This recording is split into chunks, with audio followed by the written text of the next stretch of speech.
The people have spoken. That's something I don't think I would take a chance on, in my opinion. 218 strikeouts for a guy who was his third year in the league now?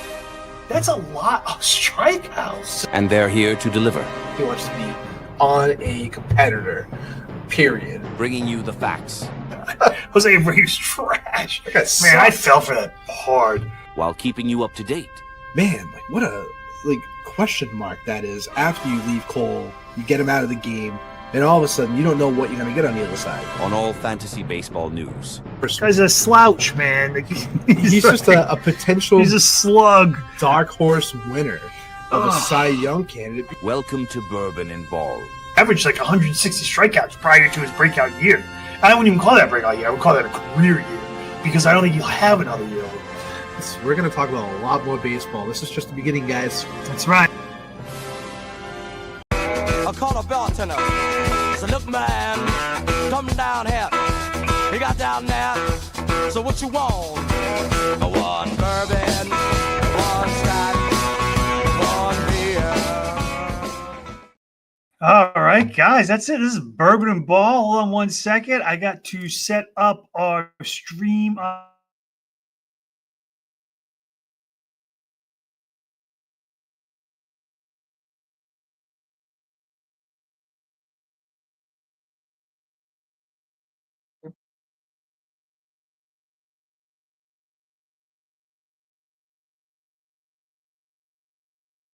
think you muted.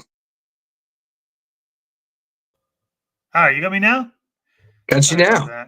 I'm like pulling up the recordings for Patriot Radio while I'm talking, so I'm not paying attention to all this stuff that's going on. Silly me. So yeah, this Bourbon N Ball, man, show 44 coming to you. I'm in the man cave. I'm on the other side of the cave over here. Mikey V's down in Clearwater, Florida. Man, what a week of baseball. What a ton of information and fun videos that we have for you this week. A lot of stuff going on. Yeah, so this is Bourbon N Ball. Everybody's going to say, well, why bourbon? Why ball? Well, we like to sip bourbon. And, you know, I'm sipping out of our Bourbon N Ball bourbon glasses right here.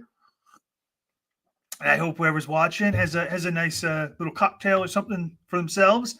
And, of course, we talk fantasy baseball for 2 hours. Right? So we get pretty in-depth. We talk about we've been doing fantasy baseball for over 20 years now. It's an ESPN points league, so a lot of the information that we give you are via our points league information. But if you're a top 10, top 15 player pitcher in a points league, chances are you are the same in a cats league, pretty much. It's once you get out of like the top 25 is when you start really splitting the hairs on that stuff. So yeah, we've been doing it for 20 years, and like I said, it's a head-to-head points league. And of course, with that said, we're coming to you from MBR Radio. We're coming to you from Patriot Radio. We're Roku via Patriot Radio, MBR Radio, and we're simulcasted. You catch this again Saturday at Roku via New England Streaming Sports. And of course, with that said, a lot of military affiliation because we're using a lot of military platforms. I myself was a paratrooper for over 6 years. I have jumps in Germany, Ireland, the Netherlands, and I was a combat veteran in Afghanistan in 2011 to 2012. Yeah, my father was in the Air Force during the Vietnam War. Let me. I can't hear you, Mike. Oh no, you can't hear me? Really? How about now? Let me see if I can. Hook you up. Man, you unmuted me? Okay, you good? I got nothing. Really? I don't know what's going on at my end. I thought I didn't click anything there. I can't hear. What were you saying? Mikey V is experiencing some technical difficulties. He's going to be with us in probably a couple more seconds. Like I said, unfortunately, we have a lot of stuff going on this week, and he's a busy man, so he cut him some slack. But once he's back on, we are going to go around the league. Mikey V. You got me now? I got you, brother. Whoa. Back. Woof. Military affiliation. Shoot. Oh, Father was Air Force during the Vietnam War, and my grandfather was a paramedic during World War II. So a lot of affiliates in my family as well, Doug. Awesome, man. That's good stuff. So we have a ton of stuff to go through. I'm hoping we get through it all. Yeah, you want to start? You want to just hop on and go around the league real quick? Let's just go around the league real quick. Let's see what we got here.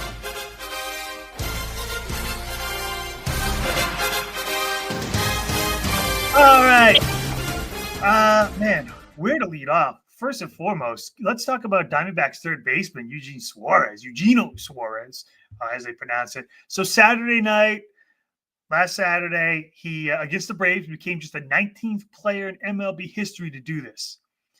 And I'm going to show you, and I'm sure you all know what it is, but I'm going to add it to the stage. Take a look at this video. He hits one high and deep to left field. Eugenio Suarez gets the Diamondbacks on the board. Suarez, fly ball, left field. It's going, and it's gone. Was a little bit more up in the zone. Suarez hits another fly ball. That's my! Gino, 3 at-bats and 3 home runs. The trifecta for Suarez. Last week. His at-bats this week have been terrific. Suarez! Fly ball! There's 4! And we're tied!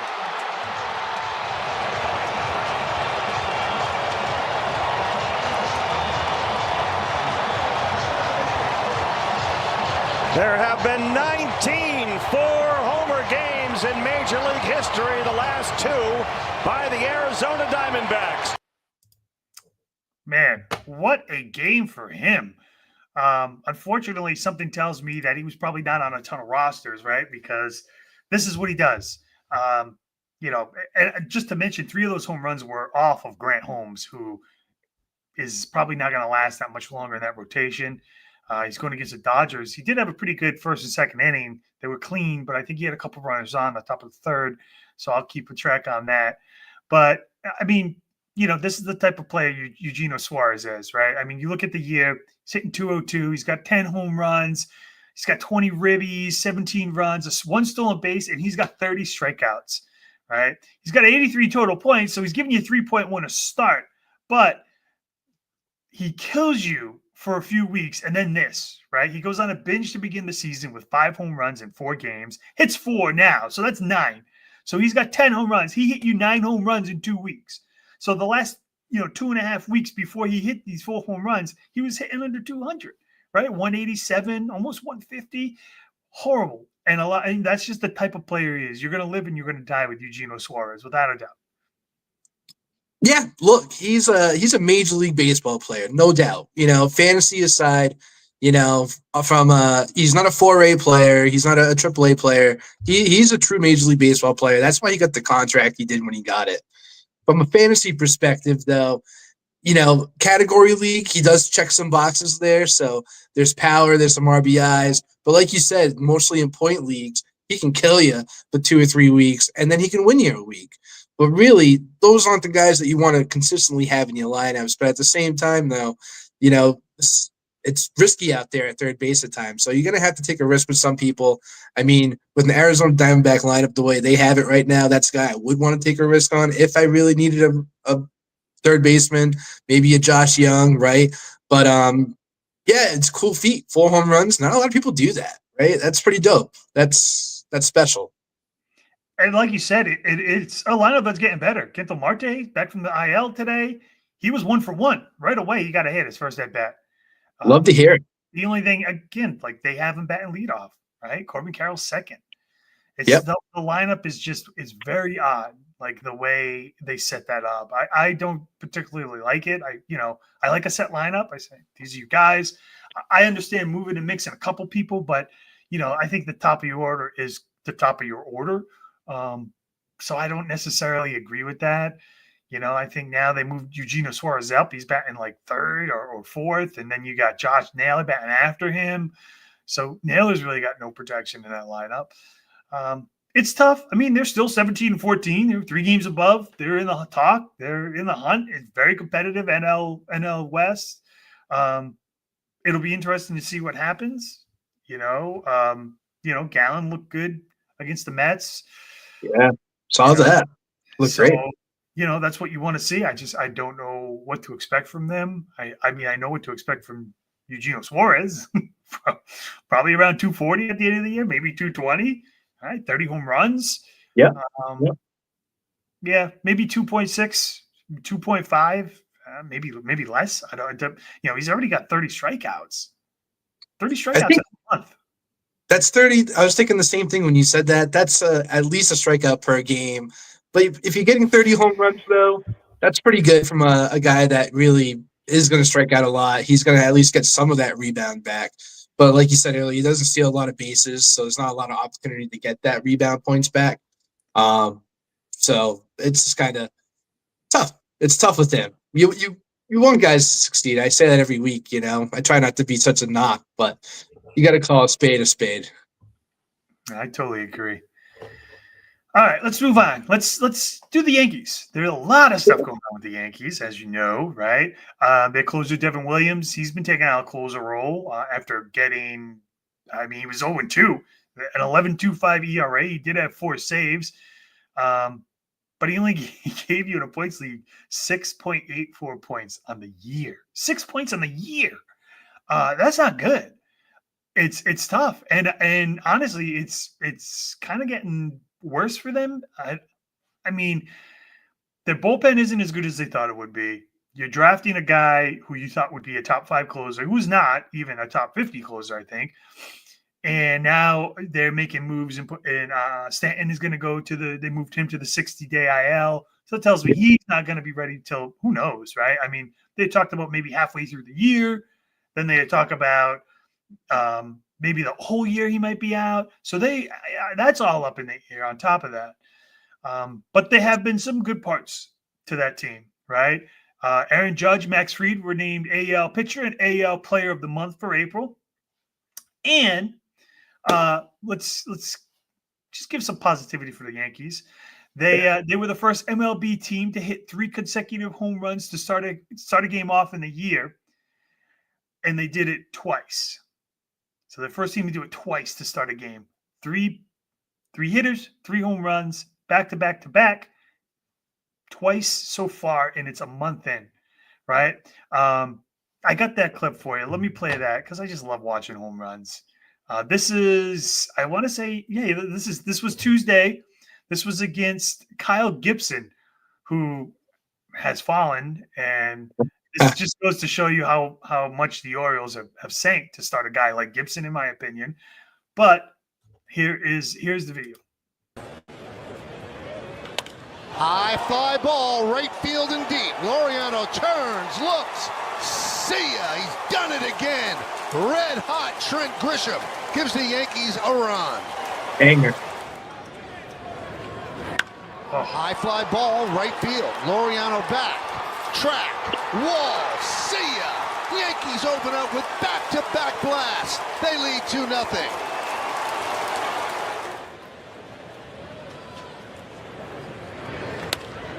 Driven out to right field. Laureano back, turning, looking. See ya. Nope, they say stayed in. No, it is gone. A home run. So back to back to back by the Yankees. They're up 3-0. The only difference, we've seen this once before this year, is it took 5 pitches instead of 3. So listen, no one ever said they weren't going to hit, right? And just to even put that into bigger context is Bellinger even hit a home run that inning. He got 5 runs. They hit 4 home runs. So listen, no one ever said they weren't going to hit. They're a very they're a great team, right? Their pitching is all right. I think Max Fried, they got their ace. I really think missing Cole for the year that's a hurt. I don't care how you look at it. You're telling me a rotation with Cole and Fried versus Fried and Rondon. You're talking that's night and day, in my opinion. I think that's going to hurt them in the long run. Obviously, you can't replace an arm like Garrett Cole, but they're doing well. I think Judge is 350, 370 now. Win a couple weeks without a home run, but not striking out like he did last year, which is good to see. They're definitely going to be in the thick of it in October. You can't take that away from them. No, they're a pretty streaky team, but they're always going to be hitters on that team. And surprisingly, if you take Judge out of the equation too, they're a pretty relatively young team with Volpe, with Ben Rice coming up last year. This is his first full season. Looks like the power is staying with him this year, which is great for them to see.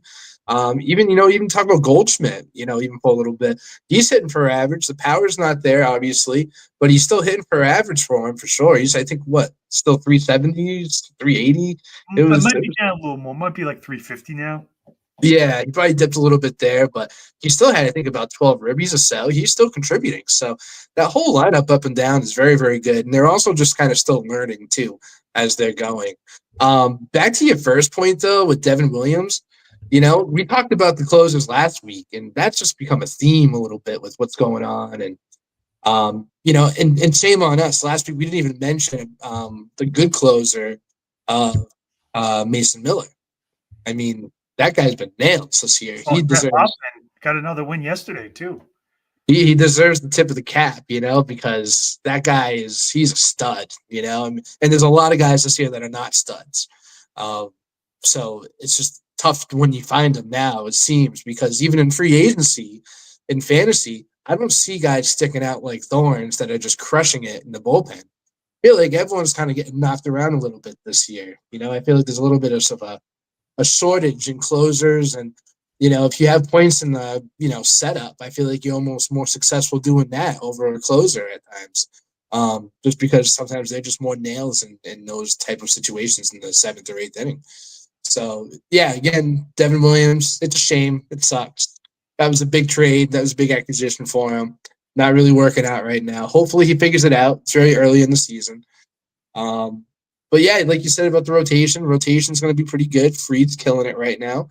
Got to give him the credit for what he is right now. I think you're going to get the best out of him early on in his career as a Yankee than you will in the back end. I think this is what you're paying for now. Hopefully another playoff run is coming in place for him as well, so he'll have another chance of getting another ring like he did with the Braves earlier in his career. So there's a lot of good things there. And just like one last note, I'm going on a little bit of rant here, but you did mention Garrett Cole. And not for nothing, just between what we've seen the last few years with guys that are getting into like their mid-30s to 40s, they're not usually the same guy when they come back from these injuries. Garrett Cole this is wear and tear already. Now he's going through this long rehab with this Tommy John surgery again. So I'm just not dead set on even him coming back as the same Garrett Cole that we knew and we loved. When we first started this podcast, like we did, because we did talk about Garrett Cole a lot. But yeah, I don't know. I'm just gonna probably steer away from Garrett Cole the next couple of years and really see if he really does have it when he does come back. Just as a deep 2027 prediction. I guess I don't know. Going too far in my bag right now. It's interesting for sure. I think the only comparable, maybe like a Jacob, DeGrom type, right? That was someone who later on in his career, and he pitched good. He got the win his last start up.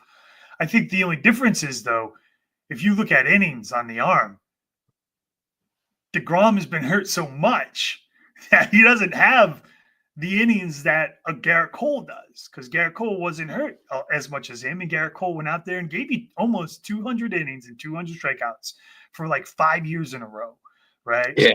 And that's the only difference between the two. So it will be interesting to see how he does, how he bounces back. I mean, nothing in my mind tells me that he still probably won't go out of the top 3 rounds anyways. Someone's going to take him. You think that early? I think he's gonna fall. I think he's gonna fall. If he was back at the beginning of the year, because I forgot he's still going to miss another half year next year, right? So you're talking about maybe after the break. If he came back like Strider's doing now, and Strider at the beginning of the year, I could definitely see him go 3rd or 4th round. If now that he's a half year, now I'm going to step back and say, well, maybe the 7th, 8th, right around there. I mean, that's kind of right around where Strider went. I think that's a good evaluation there. I think Strider's a good talking point right there. You know, Sandy, he was healthy in spring training. He was his first full season coming back this year.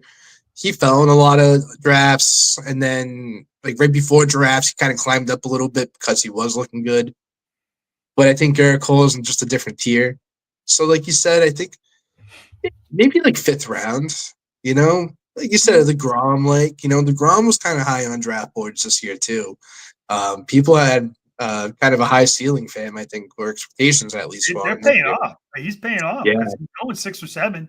They're taking the training wheels off. They're riding him. They're gonna. Although something tells me that Texas, they're underperforming. You know, Seager's on the IL. Simeon's having a horrible year. Something tells me that I wouldn't be surprised if DeGrom gets shut down like a month before the season ends, maybe just because of the innings, and they're just like, "Hey, listen, we're out of this race, right? We're nowhere close to it. There's no point in us putting you out there."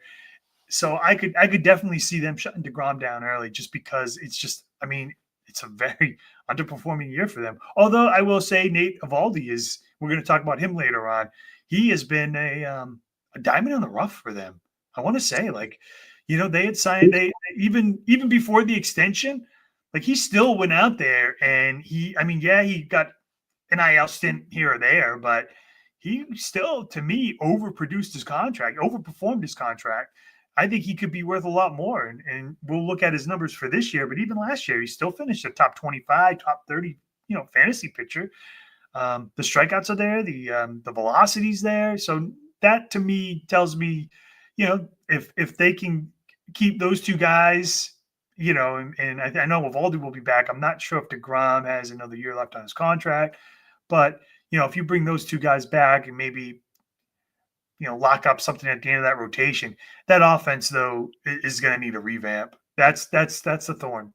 They're Adolis Garcia. That experiment's over. Unfortunately, I think you get what you can for him. I mean, he's still a capable hitter. I'm not saying he's bad. He just strikes out a ton. Marcus Semien. And we all said Corey Seager, right? We knew what they were getting when they signed to Corey Seager. We knew he wasn't going to go out there and give you, every single game or, 140 games a year. We knew he wasn't going to do that. And now you're seeing it. And I don't know why it's a surprise to people that he's hitting the IL again, and he's older too. So, the expectation of him putting up like those, World Series MVP numbers and 350 or whatever, they're out the window.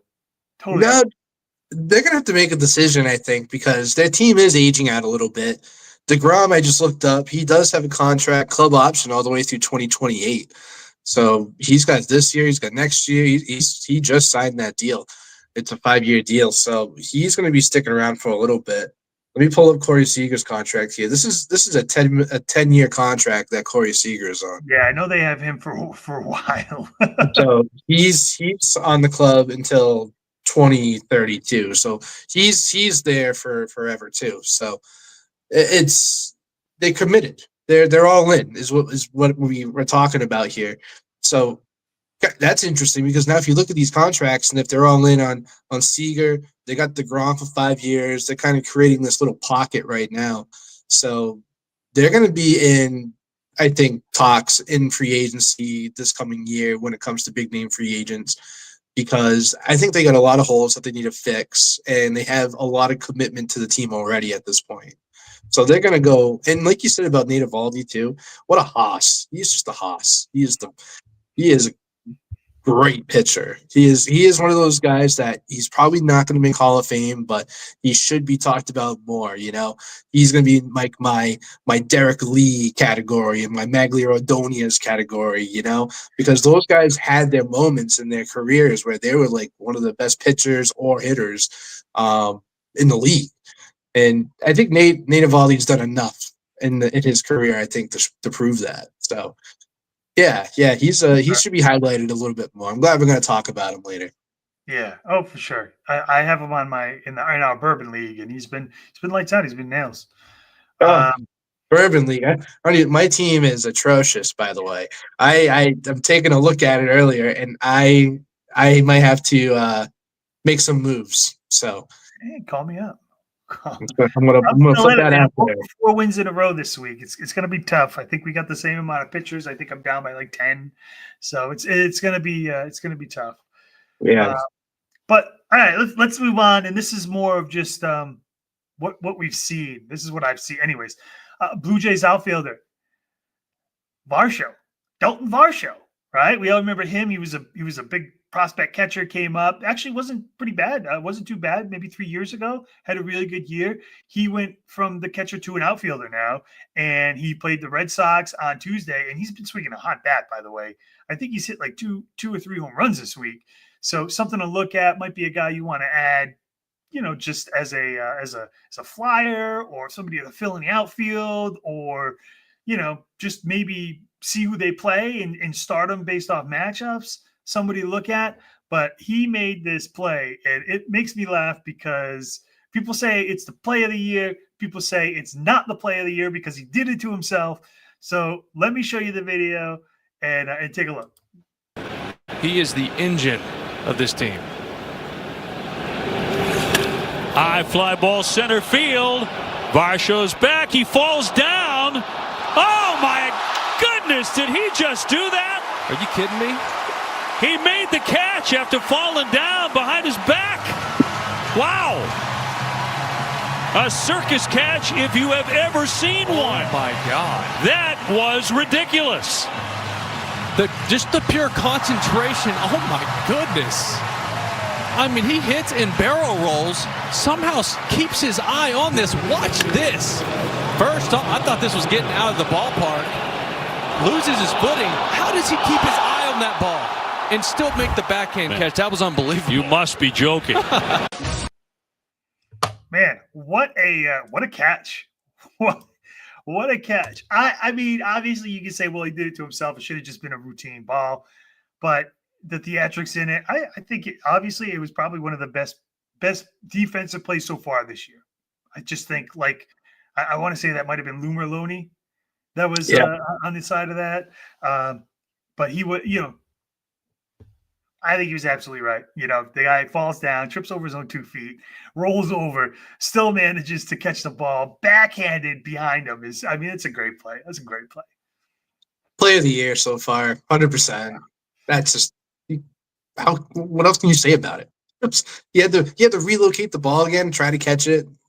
That's one of the toughest things to do in sports is look at a ball, fly ball, lose it, track it, get in position. That is, even if he did it to himself, it doesn't matter. It looked awesome.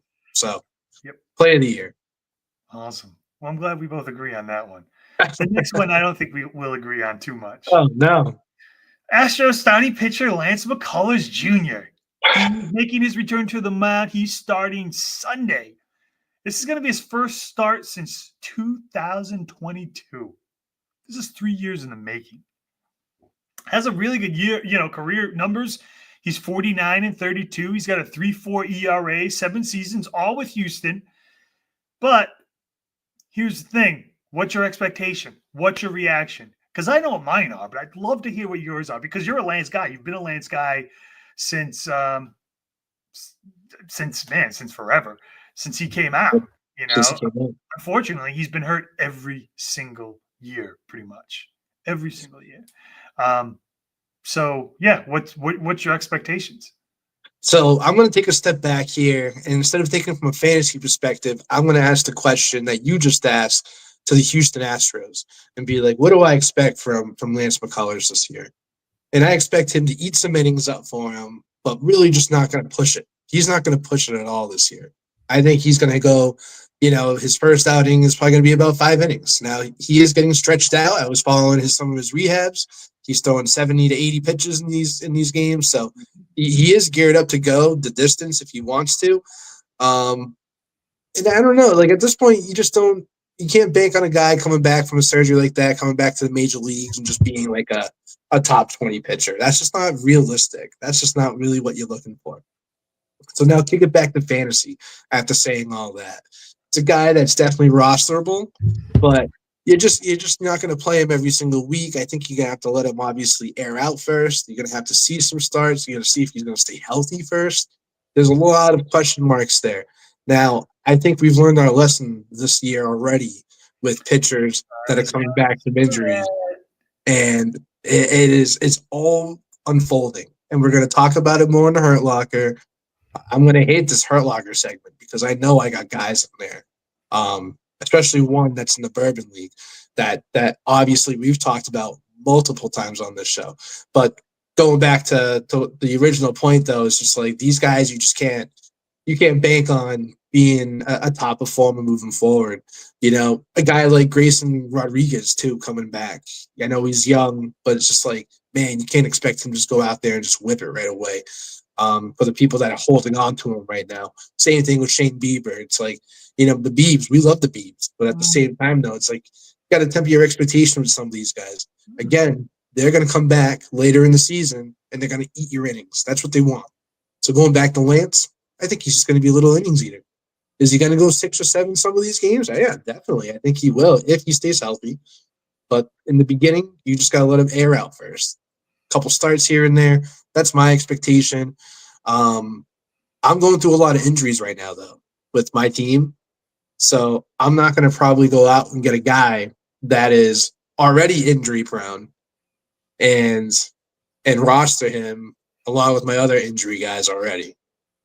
You know, it's already been a tough year for me for injuries when it comes to pitching, for sure. So I'm just not going to go out there and take a risk on a guy now at this point and say, yeah, I'm going to roster him. I'd rather take a risk on like a Tyler McGill that's out there right now in a lot of leagues still, that's pitching for the Mets, that's pitching relatively well. He's got good metrics and stuff. So I think I'd rather go out and roster him than a guy that's coming back from a 3-year injury almost. So as much as I love you, Lance, I love your black cleats. I love your style. I've seen you since day one, but you know, I think this time he's going to have to hit the bench right now. See, I actually don't think he's rosterable.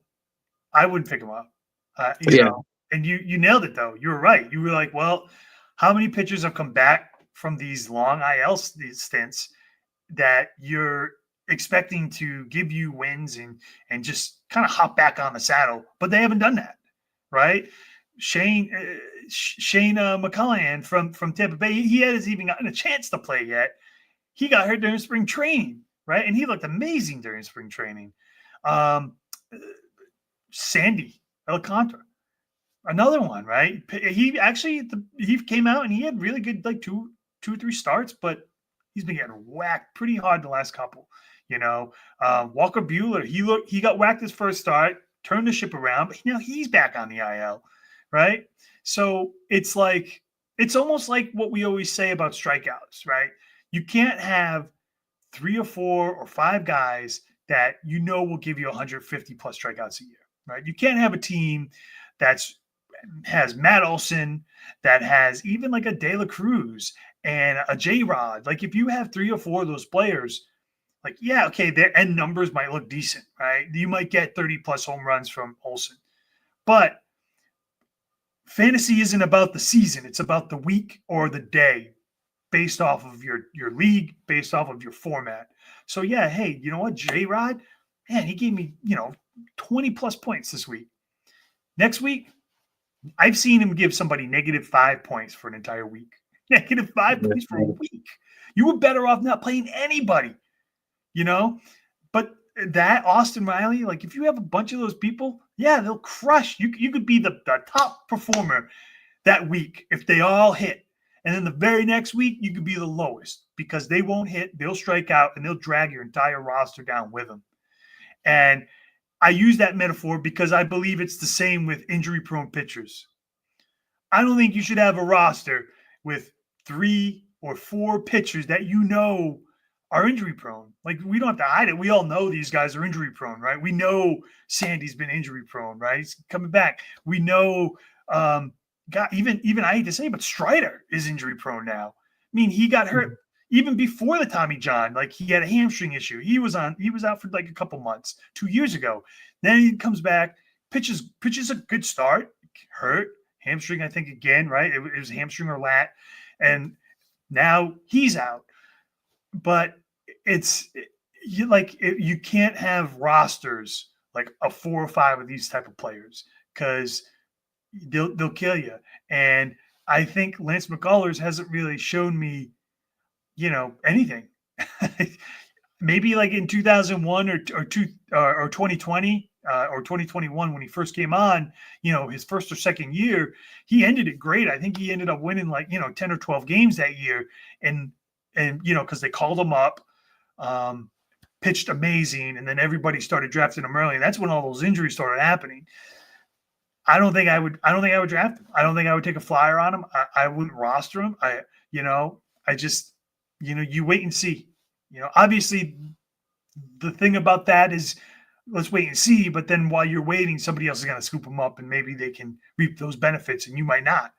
But you also got to say to yourself, well, let him pick him up. And if he gets hurt again, well then, hey, I made the right move. There's so many different ways to look at it, but I don't know if I would take a roster spot on him. Really don't. Not right now anyways. No, and honestly, you just kind of have to go with it too. You just kind of have to just be like, hey, this is what I truly believe in. Like we're talking about here. You just got to trust your instincts on it.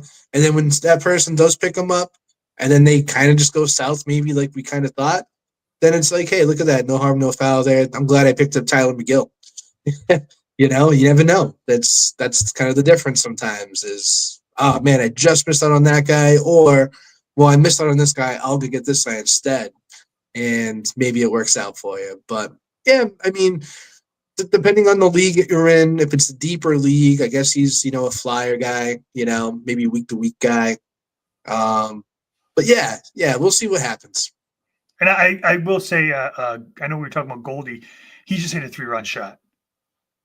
And he was due. He's I'm telling you, he wasn't a bad pick. You got him really, really late. Cut down on the strikeouts. He looks, this is the sunset, I think, for his career. So, not a Hall of Famer, unfortunately, for me, but he's on the cusp. There's no doubt about it. He's former MVP. It's just unfortunate that when he went to the Cardinals, they didn't really give him much ammo. I mean, Arenado they got, but then there was nobody else in that lineup. So kind of hurt his numbers, I think. And then last but not least, we have Guardians third baseman Jose Ramirez. That's a team record with 250 stolen bases. He also had one today. So he's got 251. Good chance he'll get to 300, in my opinion. Maybe even 350, still in his early 30s. I want to say he's maybe 31. So he still has time. I mean, he's on a Hall of Fame path for me. But again, I mean, a lot of guys are, and then they hit that, 32, 31 age. And that's when you start to see that separation between a true Hall of Famer and a pretend. So he's on that cusp where he can go either way. And obviously, starting the year off a little slower than usual, like he did last year, but he's still stealing bases. So unfortunately, the Guardians, they don't have much. They're there. They're there. That's it. Yeah, they have an attraction in Jose Ramirez. We were talking in our group chat earlier this week about Jose Ramirez, and Sean was kind of dunking on him a little bit, and I pulled up the numbers. I think I even screenshotted him. I put him in the chat, and it was almost like looking in a mirror where he was to this point versus what he was last year. And I think he worked out pretty well last year. Other thing with Jose Ramirez, too, is that he doesn't get injured. Like his career, he's been relatively healthy. He hasn't had any like crazy major issues, knock on wood, obviously. But, I do have to say he was pulled from the game today for a pitch runner. He was 2 for 2. And when he hit his second single, they pulled him for a runner. So, okay. Obviously, some kind of injury, right? Hopefully, it's just a cramp, but I mean, those have been going around lately. But can't say it was a jinx when it already happened, right? I mean, very true. What a terrible thing, but still a stud, hands down. I mean, previous to that, he's been pretty relatively healthy. So, again, moving forward, I expect nothing less from him. I mean, Kento Marte is about 33 years old too. He's swinging the bat pretty well for his age too, and he's kind of like that similar size too, kind of a little bit shorter, It's got a little bit bulk to him, a little durability to him. Like kind of similar players too. They kind of have the same element of game. But yeah, I don't expect Jose Ramirez to slow down, and I think he is on the right projectile to be a Hall of Famer, regardless of who he's playing with and what he's doing. If you got the numbers, you got the numbers. That's what we always talk about. That's what everyone looks at the end of the day.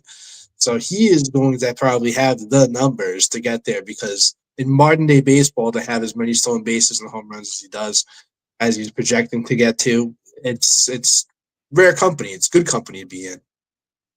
Yeah, I totally agree. All right, so that ends our around the league, and now we'll dive right into the Hurt Locker, because this again might take up some time, so we might have to move this. We're already 40 minutes in. We haven't even gotten to the meat. Just eating appetizers right now, man. All right. Everybody hurts sometimes. I have 10 players on this list. I'm going to split it up. I'm going to go 5 and 5. All right. I'll break down 5. Mike, you can come in and do your spiel, talk about some of them. Some you think are probably more important than others, and then I'll list the other 5. Then we'll take a break and we'll start getting into the good stuff. So let me start off, and then we'll just keep moving.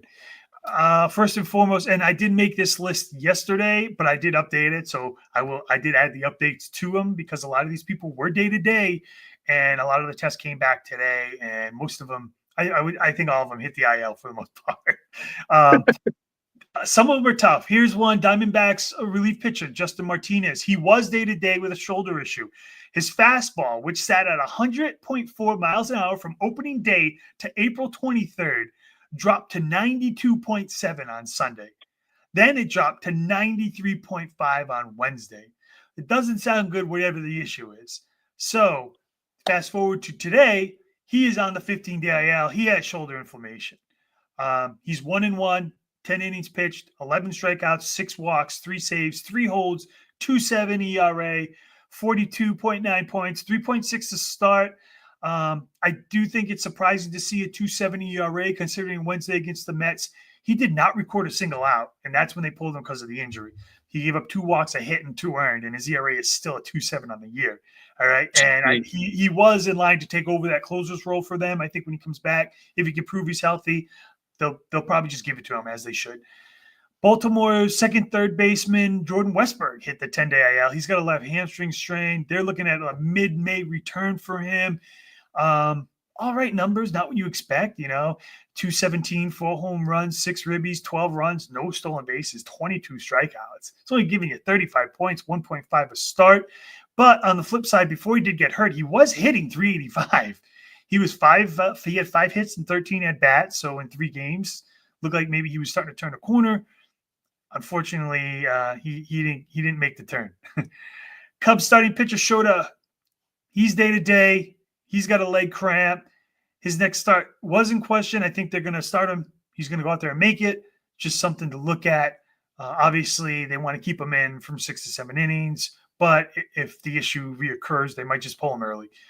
No sense in having him hurt. He's 3-1, 39 innings pitched, 30 strikeouts, 13 walks, a 2.70 ERA, 90 points, 12.9 a start. That's what you want. That is exactly what you want from a starting pitcher. I got a couple more. Let me do 2 more. Cincinnati outfielder Austin Hayes, which was a good pickup. I actually picked him up and had him in my lineup for a couple weeks. He was day to day. MRI was on his hamstring, so he did hit the IL literally right before the pitch, and at 7:00 they put him on the 10-day. He was having a great year. Just coming back, it was only in 3 weeks. He put 60 points together in 3 weeks, which is crazy. 4.7 to start.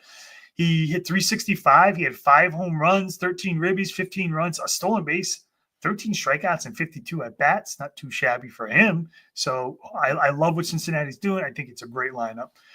And then last, before I let you cut in, Mike, I know next week Raggins was day to day with pending test.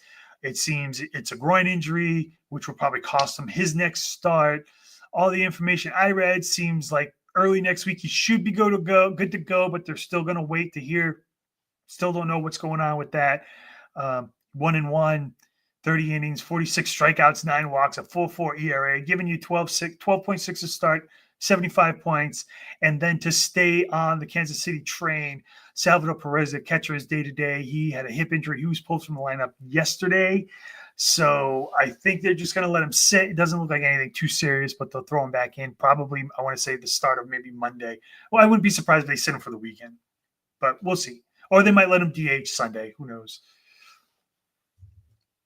Man, a lot of good stuff there. I mean, let's start where you just ended. Let's start with Cole Ragans. I think that's probably the biggest name out of this list that you just said. I think he's going to be okay. I think he's going to be fine.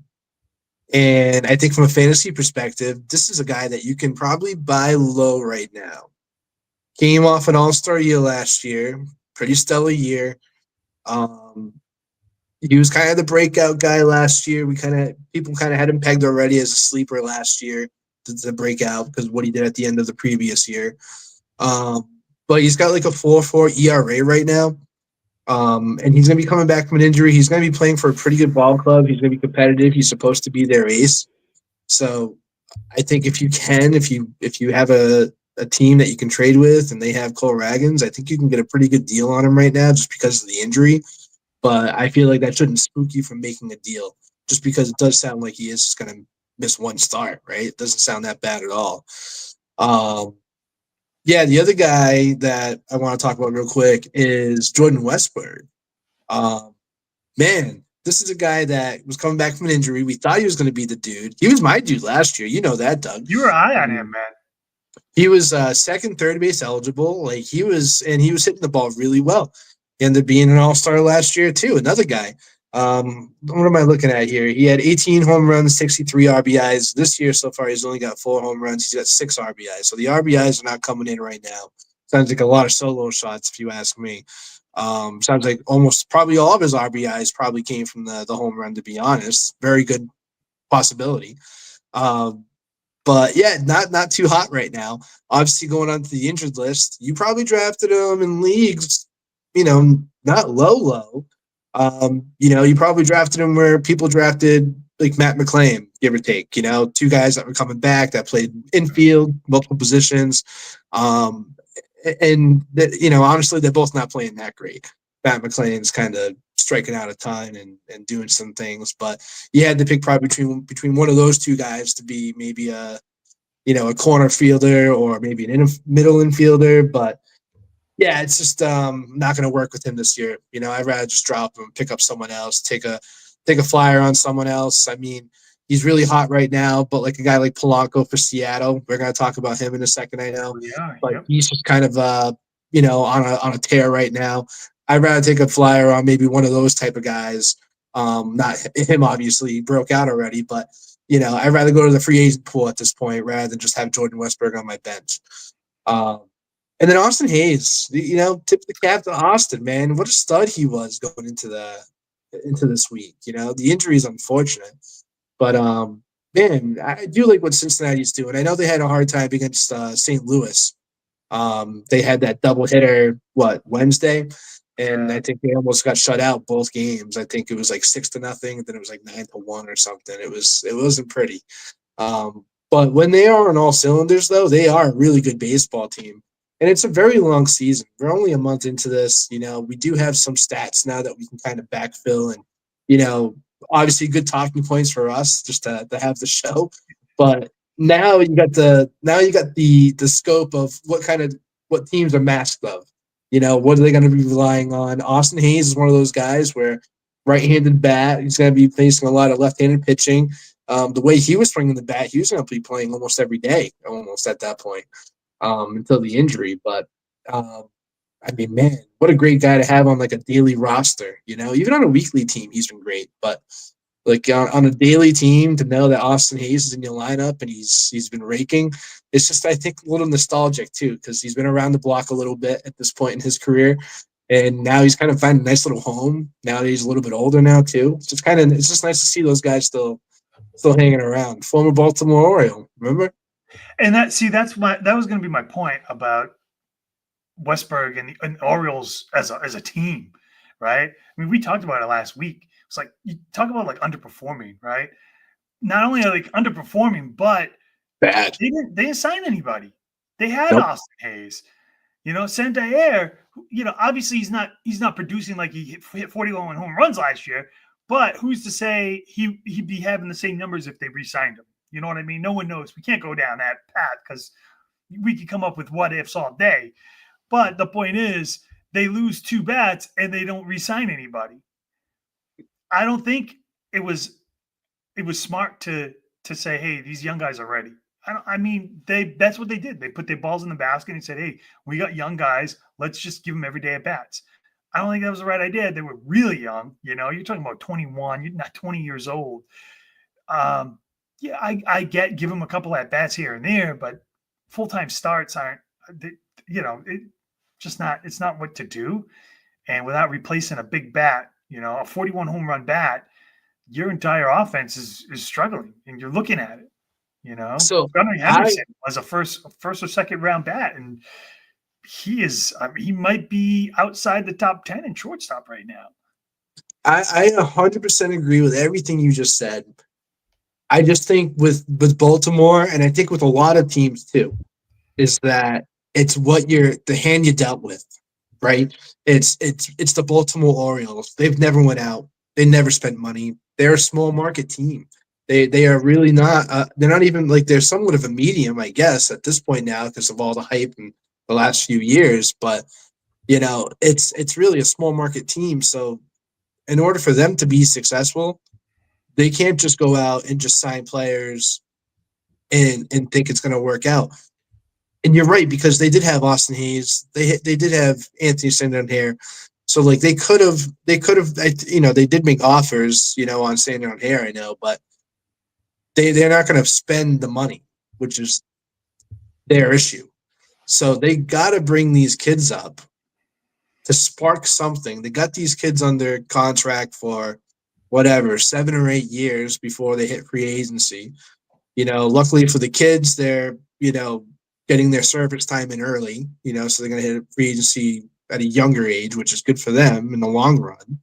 I'm sure some of them are going to sign extensions that are going to be more team friendly.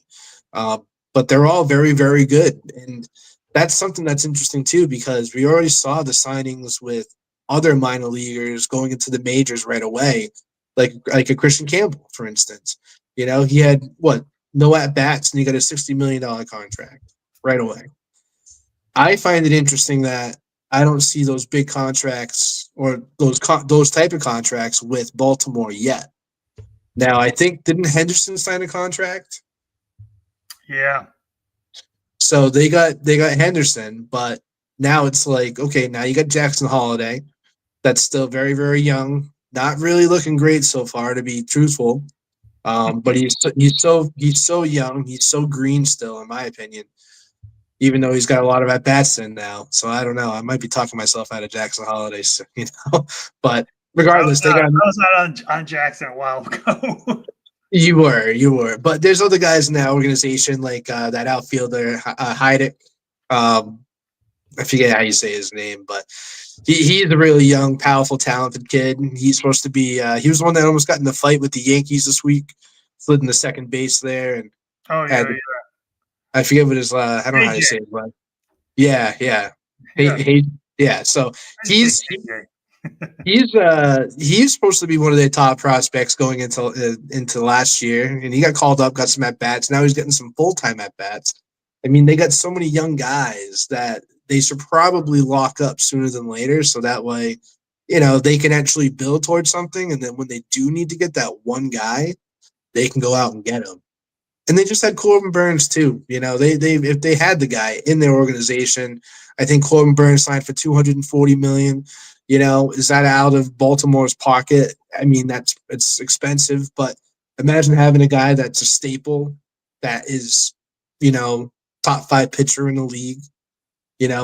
Fantasy or not, I think Corbin Burns is a top 5 pitcher. I'd rather him out there in a lot of different ball games than I'd rather a lot of other guys. So, I mean, Baltimore, it's just a small market team. They got to think outside the box. They said, hey, we're going to go with all the kids. It's going to attract fans. We're going to sell out games. It's going to bring excitement, this and that. Now you're paying the consequence. Record speaks for itself right now. And I mean, as a kid, as a mental kid, like, how do you recover from that? You know, are you going to be strong enough mentally to be like, all right, we got to turn the ship right now because we got the Yankees in 4 games in New York next week. And if we lose 3 out of those 4 games, we could be really, really in trouble. So it's wild. It's wild. It is, and it's unfortunate, but it's like you said. You can sign these players early, but again, you're taking a gamble and doing that. I think the Red Sox did it with who was that outfielder? Castile. Rafael. Yeah, I think it was Rodney Castile or something like that. I forget, but they signed him. Rafaela. Yeah. No, I'm talking even before that. I want to say a couple of years ago. Oh, Rusney Castillo. Yes, Rusney Castillo. They signed him early, and they had same kind of game plan. Let's try to lock him up early, and he was not good at all. No, that's robbery. Yep, that was robbery. He ran to the bank all day and every day with that one. But it's a gamble. I remember seeing him in Pawtucket going to the Paw Sox games. He was playing center field, and I remember just looking at him being like, "Man, you look small. Like you don't look like you fill the jersey type, It looks like you're not filling that jersey." And then when I saw Eloy Jimenez down there when we were playing the White Sox organization, I'm like, that looks like a Major League Baseball player. And he ended up hitting 2 home runs that game. So sometimes you could just tell by the eye of yes and no. Yeah, well, unfortunately, they both aren't that good. So I was about to say Eloy was not a good example there. But all right, we got 5 more, and then we got to take a break. Time is our enemy today, but let's continue on. Let me give out these 5, and then we'll break them down again, and we'll take a quick break. So first, we got Angels outfield Mike Trout. You knew this was going to happen, right?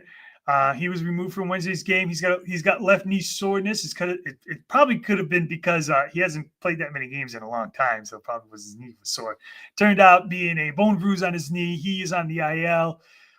Numbers, 179, but 9 home runs, 18 ribbies, 14 runs, 2 stolen bases, 36 strikeouts, and 106 at bats, 63 points. Still giving you 2.2 a start, which isn't too bad. Yankees outfield second, third baseman Jazz Chisholm. He was day-to-day with a right oblique injury. They were having an MRI Thursday to see the severity. They actually got it back. He was placed on the IL today.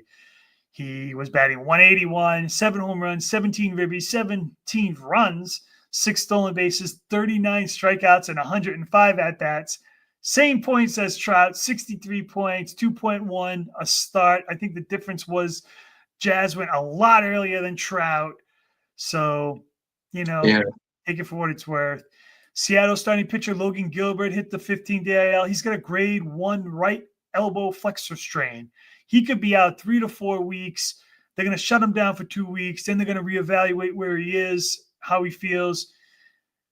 Pretty good year so far, right? 1-1, 30 innings pitched, 44 strikeouts, 6 walks, 2.3 ERA, 76 points or 12.7 a start, which is awesome. Next on the list, we got Red Sox starting pitcher Walker Buehler. He traveled back to Boston to receive tests on his ailing shoulder, I guess, after his last start. He said it just didn't feel right. He wasn't recovering how he normally recovers from a start. He was placed on the 10-day IL today. He's got shoulder inflammation. Really good start. His total numbers overall look all right. If you take out that clunker he pitched against Minnesota to start the year, they look so much better. Total overall, though, 4-1, 33 innings pitched, 29 strikeouts, 9 walks, a 4.2 ERA, 79.16 points, 13.2 a start, which is really good. And then last but not least, Tigers second baseman Gleyber Torres. He's day-to-day with a hamstring injury. He might require an IL stint. I think they said he most likely will, but don't hold me to that. He's actually having a really good year, believe it or not. That Tigers team is, even with some of the bigger players that aren't performing where they should be, they're still looking really good. And Riley Green, he was a buy low candidate, and he has turned the corner, in my opinion, this last week and a half. I think he has like 3 home runs. Anyways, Gleyber Torres' total numbers, he's hitting 300 on the year, 4 home runs, 15 ribbies, 13 runs, 4 stolen bases, 8 strikeouts, and 80 at-bats. 74 points, 3.7 a start. Those are really good numbers considering he's hit the IL earlier. So he's going to hit it again. But those are pretty much the significant IL stints for this past week.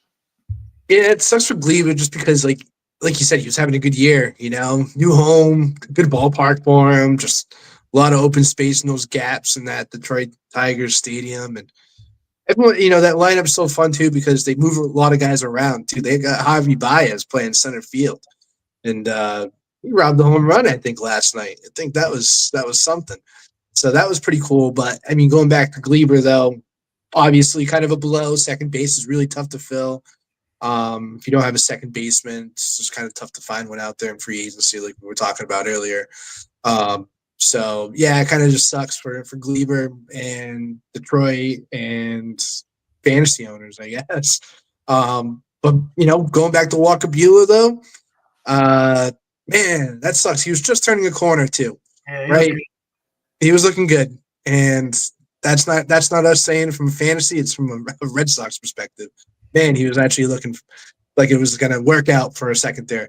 I mean, it still could work out. We don't know how serious this injury is yet, but when I see, in quotations next to his name, shoulder inflammation, man, that's a red flag. That's weeks, that you're going to be missing out on him, and you don't have a timeline yet. So that's the worst part about those kind of injuries, just because you just don't know what the future holds. It could be really, really bad. It could be short term, hopefully. But Walker Buehler, again, another guy coming back from an injury, pitched pretty well toward the end of the last year, going into the World Series, right? Now we're starting to see the wear and tear a little bit. So let's just, keep a pulse on it. Let's be cool about it. Don't freak out. Let's see what it is. As a Red Sox fan, fantasy, I mean, IL him, but I mean, if you need a roster spot, I don't think it's the worst drop out there. What do you think of that? I would say based off of how he was pitching, I would probably IL him. Obviously, I don't think I'd want to drop him just because I do think they're gonna be in the thick of it for at least a wild card later on in the year. So even though he might miss a month, I don't think it's going to be the end of the world, because if he comes back, I do think it might be a better situation for you if you hold on to him, right? Because think about it, he's coming back from injury. He might have an innings cap now that he's missing a month. That instead of shutting him down in August, we can keep him going till September. So yep. You got to look the bad with the good. Obviously, I started him this week. He was supposed to be pitching today, but Brian Bellows actually pitched really well, even though he's not in the game. 6 1/3, I think 5K, 1 earned. Really good start for him. But yeah, it is what it is. I lost the start, I'm definitely going to hold him and IL him, because he's shown me that when he's healthy, he's still, like I said, you take that clunker out. I mean, the guy's ERA is probably like a 3.2.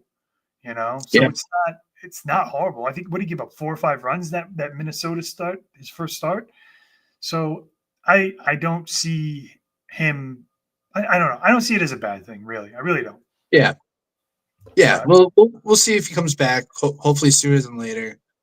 And I'll just get right to Trout, right? I mean, let's just talk about. I know we're against the clock here a little bit, so let's just talk about it real quick. I mean. This, I'm looking at his contract. I feel like I got to look at these guys' contracts, see where they're at.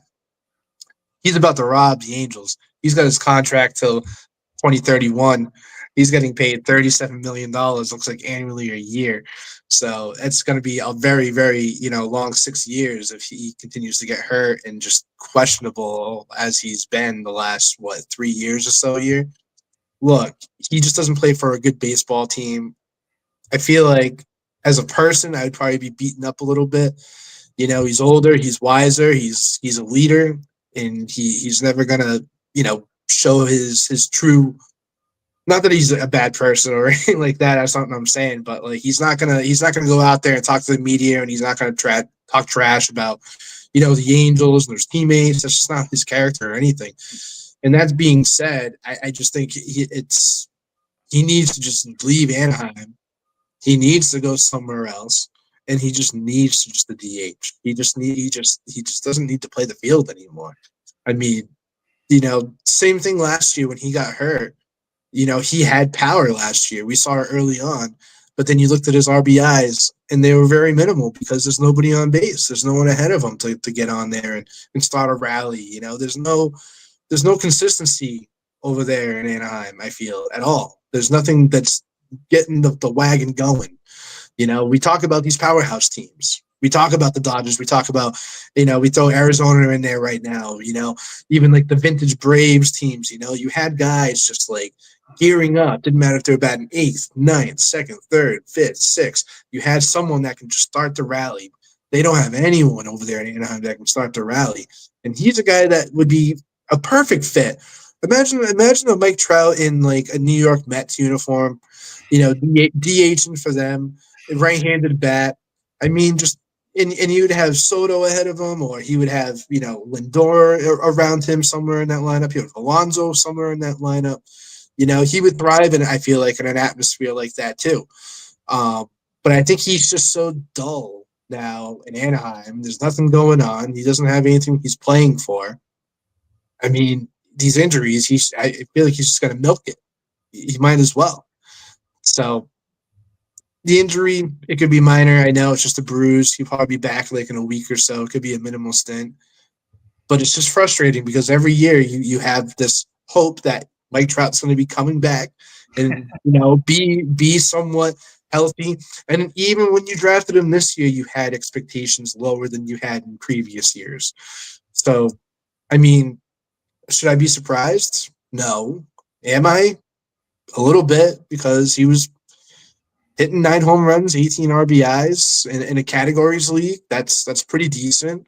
Not the RBI so much. I wish it was a little bit more, but I mean the average is what it is. He strikes out a ton, huh? I was going to say his strikeouts are what's. I mean, you could sit there and say he doesn't play for a good team, which I would agree. Maybe a better bat behind him for protection, but it still doesn't really give an excuse for the strikeouts. I mean, 36 and 100 at bats, 106 at bats. That's a third of the time. That's a lot of strikeouts. Do you think he's just like, again, not to knock him, but do you just think he's just not invested? I don't know. I don't think he's that type of player. I think he is. If he was more in a, like I said, if he was in a Mets uniform with the team they had right now, do you think he would be putting, I don't want to say putting more effort. I don't want to say he's not doing any effort, but I'm saying would he be producing more? Do you think he would strike out 36 times in 100 in 100 at bats in a Mets uniform? Well, I mean, with a Soto in the lineup, I don't think so.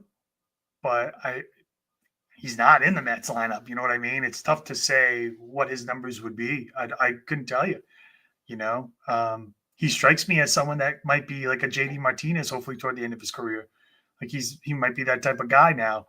Unfortunately, he doesn't want to accept it. So, it is what it is for him, unfortunately. I mean, you know what you're getting when you draft him. You're getting a couple IL stints, at least a couple a year, without a doubt. This isn't going to be his only one. I can guarantee that. There'll be at least another one. Yeah.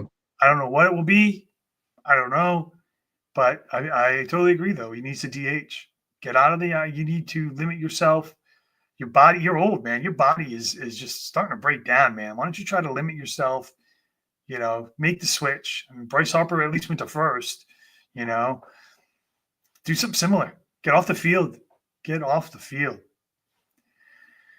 But all right, man. Let's move on. Let's take a break because then we still have our hottest and coldest hitters and pitchers of this past week that we're going to talk about in a points league, which is probably translates perfectly to a Cats league, and then some really good sell high, buy low guys. And what I also did was I added some information on the sell high, buy low guys from last week to see how they did this week, just to put a little context on it. Not to say we're always right, but some of these do look kind of right. Some of them. All right. So don't go anywhere. Let's just take this break, and then we'll be right back. All right. You're going back in? There's still men out there. God damn.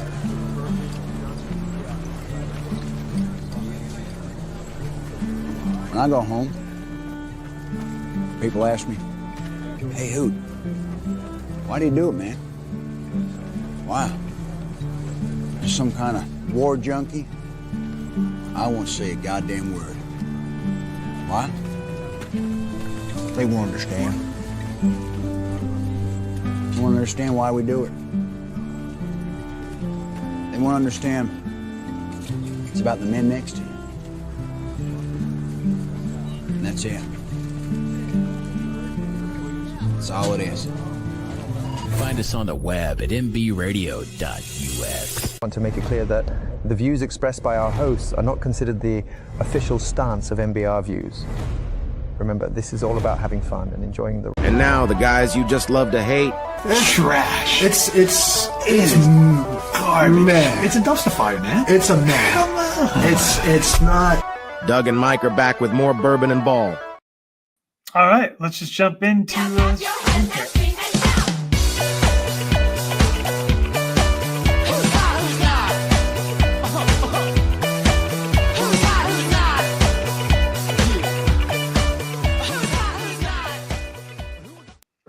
All right, so I will show you the picture. These are the hottest players in our points league, which kind of translates to pretty much every league whatsoever, whatever your format is.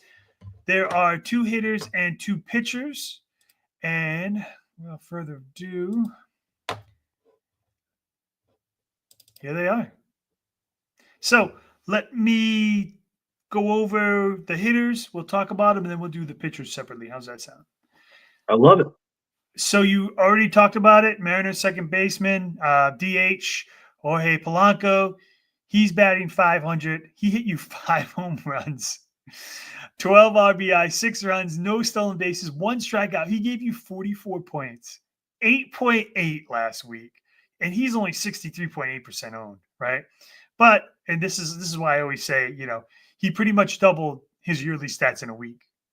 On the year, he's got 9 home runs, 25 ribbies, 12 runs. So he doubled his stats in a week, which tells me I don't think obviously that those numbers are just I don't think you started him. If you did, you must have a crystal ball because until the future, because there is no way to know that was going to happen. Second up, Dodgers outfield, Teoscar Hernandez. He batted .444. He had 3 home runs, 10 ribbies, 7 runs, 2 stolen bases, only 3 strikeouts, which is really good for him because he does usually strike out a lot. 43 points, 7.2 a start. He's 95.9% owned. Those are the hitters. For the record, I have a daily league. It's a 12-team daily league. I did pick up Jorge Polanco 2 weeks ago. So I did reap the benefits of those nice stats that he did have. So that was pretty exciting. I had to pat myself on the back for that one. But, someone has to have the spark in the Seattle lineup, right? At least someone's doing it. This guy is really starting to show up here, huh? Yeah, you're right. He did definitely double his numbers from his season total. But, the average looks great. I know he doesn't play quite every single day, but, the way he's swinging the bat, I think that's going to be changing pretty soon.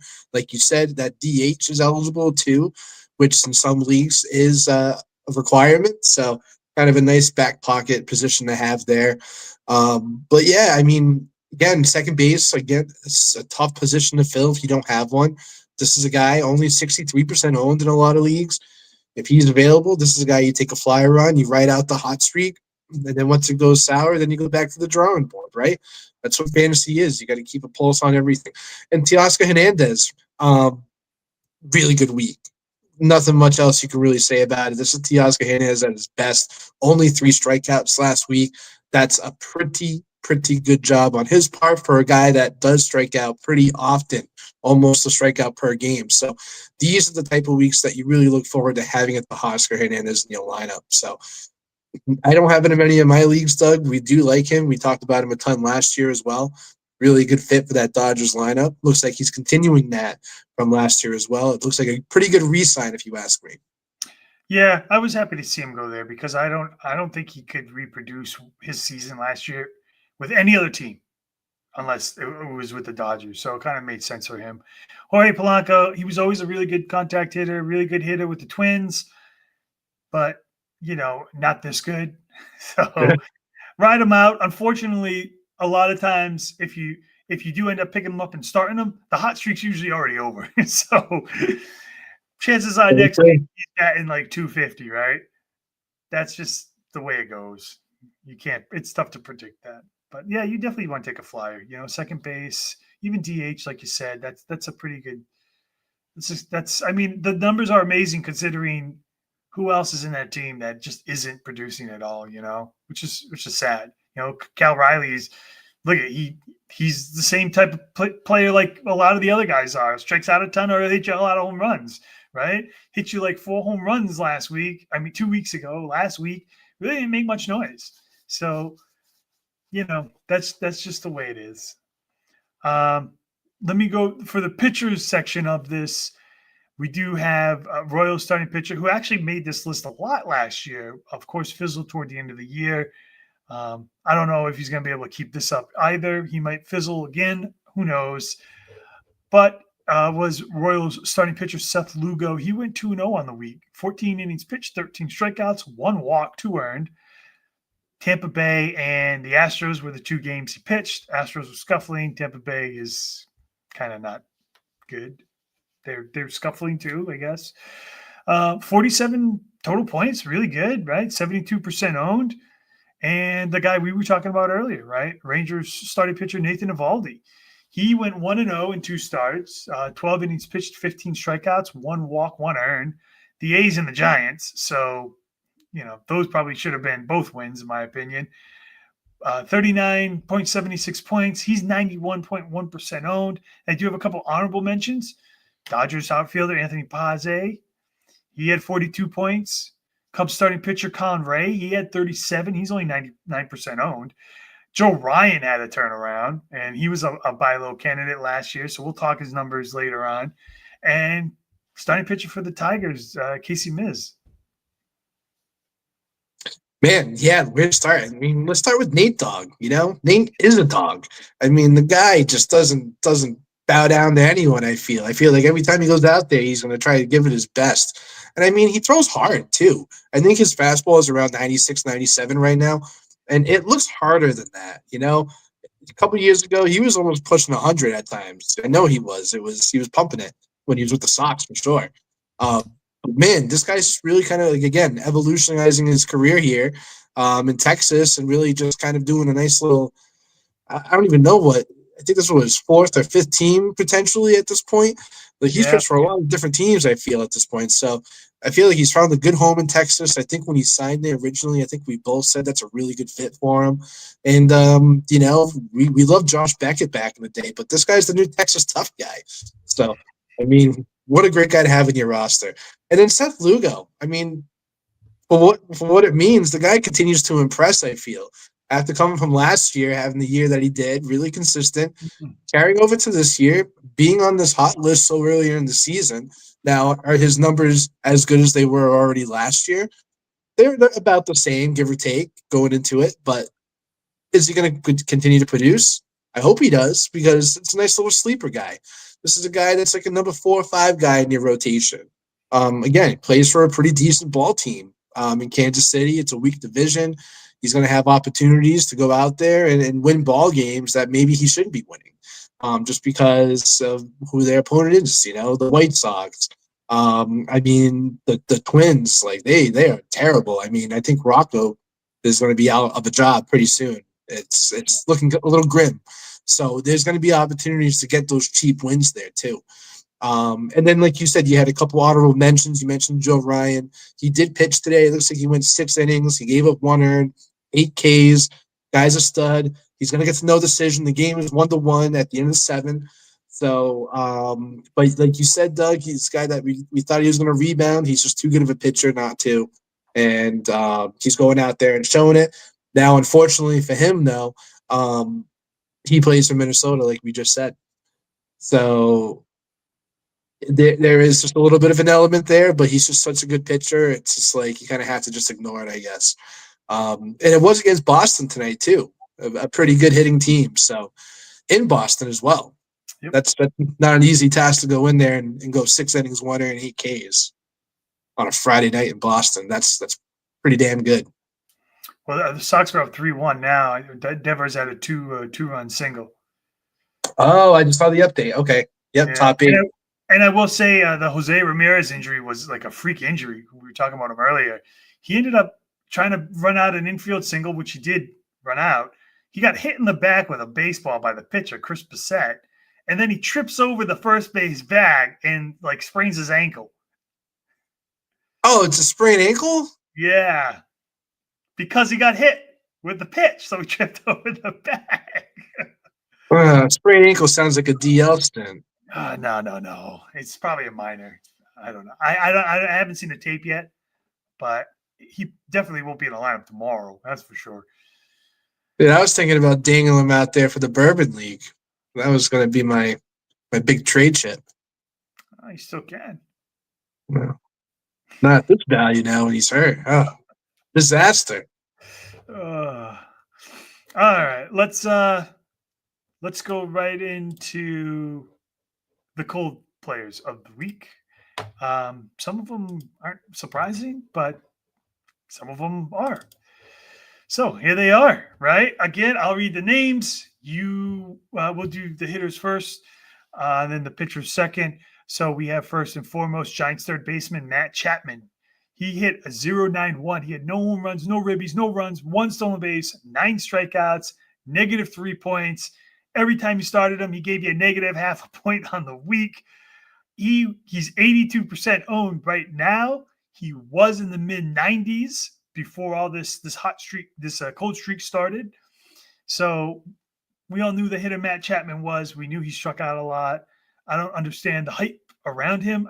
The San Francisco Giants are a gritty team, but they're not a great team. Their offense doesn't do anything for me, so that doesn't surprise me at all. Next up, Diamondbacks outfield Corbin Carroll. This was tough. He made the hot one twice this year. Him and Nathan Eovaldi are the 2 players that have made it twice. Now he's on the cold, unfortunately. 148, no home runs, no ribbies, 1 run, no stolen bases, 10 strikeouts, negative 1 point for the entire week. He's still 99.9% owned. He's still a top 10 bat. I just hope he doesn't fall back into how he started last season. I know if he does, he'll still hit out of it, but I just, as an owner of him, I would hate to be like, now I have to ride with him for a month, hoping he'll break out. And when he does, he will. It's just, you just hope, well, maybe Kento Marte in that lineup going forward now, maybe that's going to help him a little bit. But he was raking when Marte was hurt, right? It's only been this past week where you're seeing the strikeouts. So I don't know. I don't know what to expect right now. Nah, I wouldn't worry about it. I wouldn't, just because I think he had some tough matchups. I think the Mets are a very good baseball team. I think we just have to say it out loud at this point. They are just a winning baseball team. They showed it last year with the NLCS. That momentum's carrying back over. I mean, Juan Soto had a couple home runs yesterday. I know they lost 4-2, but if his bat starts heating up and they're already winning baseball games, they're going to be very good contenders. In saying that about Corbin Carroll, though, Corbin Carroll's a West Coast guy, in my opinion. I think he's a chill guy. I know he's from like Seattle, I think. I think he went to school at like UCLA. And I don't know. I think it's going to be one of those things where you just go out east sometimes and you get rocked just by the atmosphere and it's just a different element sometimes. And it's just you're not used to it yet. You're still in April. And when you come to the East Coast, it's a little more rowdy, especially in the Northeast. And I think this whole year, he's had a lot of home games already. I feel like a lot of games that I watch are in Arizona. So I think he's just kind of road trip. Might have been his second or third road trip this year. Maybe first one going out east. Long distance one. Could be jet lag for the week. I don't know what it is. I wouldn't worry about it though. I think he's just too talented. We just talked about him on the Who's Hot list already, right? I know 10 strikeouts is a lot. It's nothing to not talk about, but that's what he kind of does sometimes at times. But again, he steals enough bases where he can make up for that. So no, I'm not worried about it. I think it's just a tough stretch that he's just going down right now. And I'm not even going to waste my breath on Matt Chapman. The guy's dumpster fire. I don't get the appeal. I love his glove. Great glove.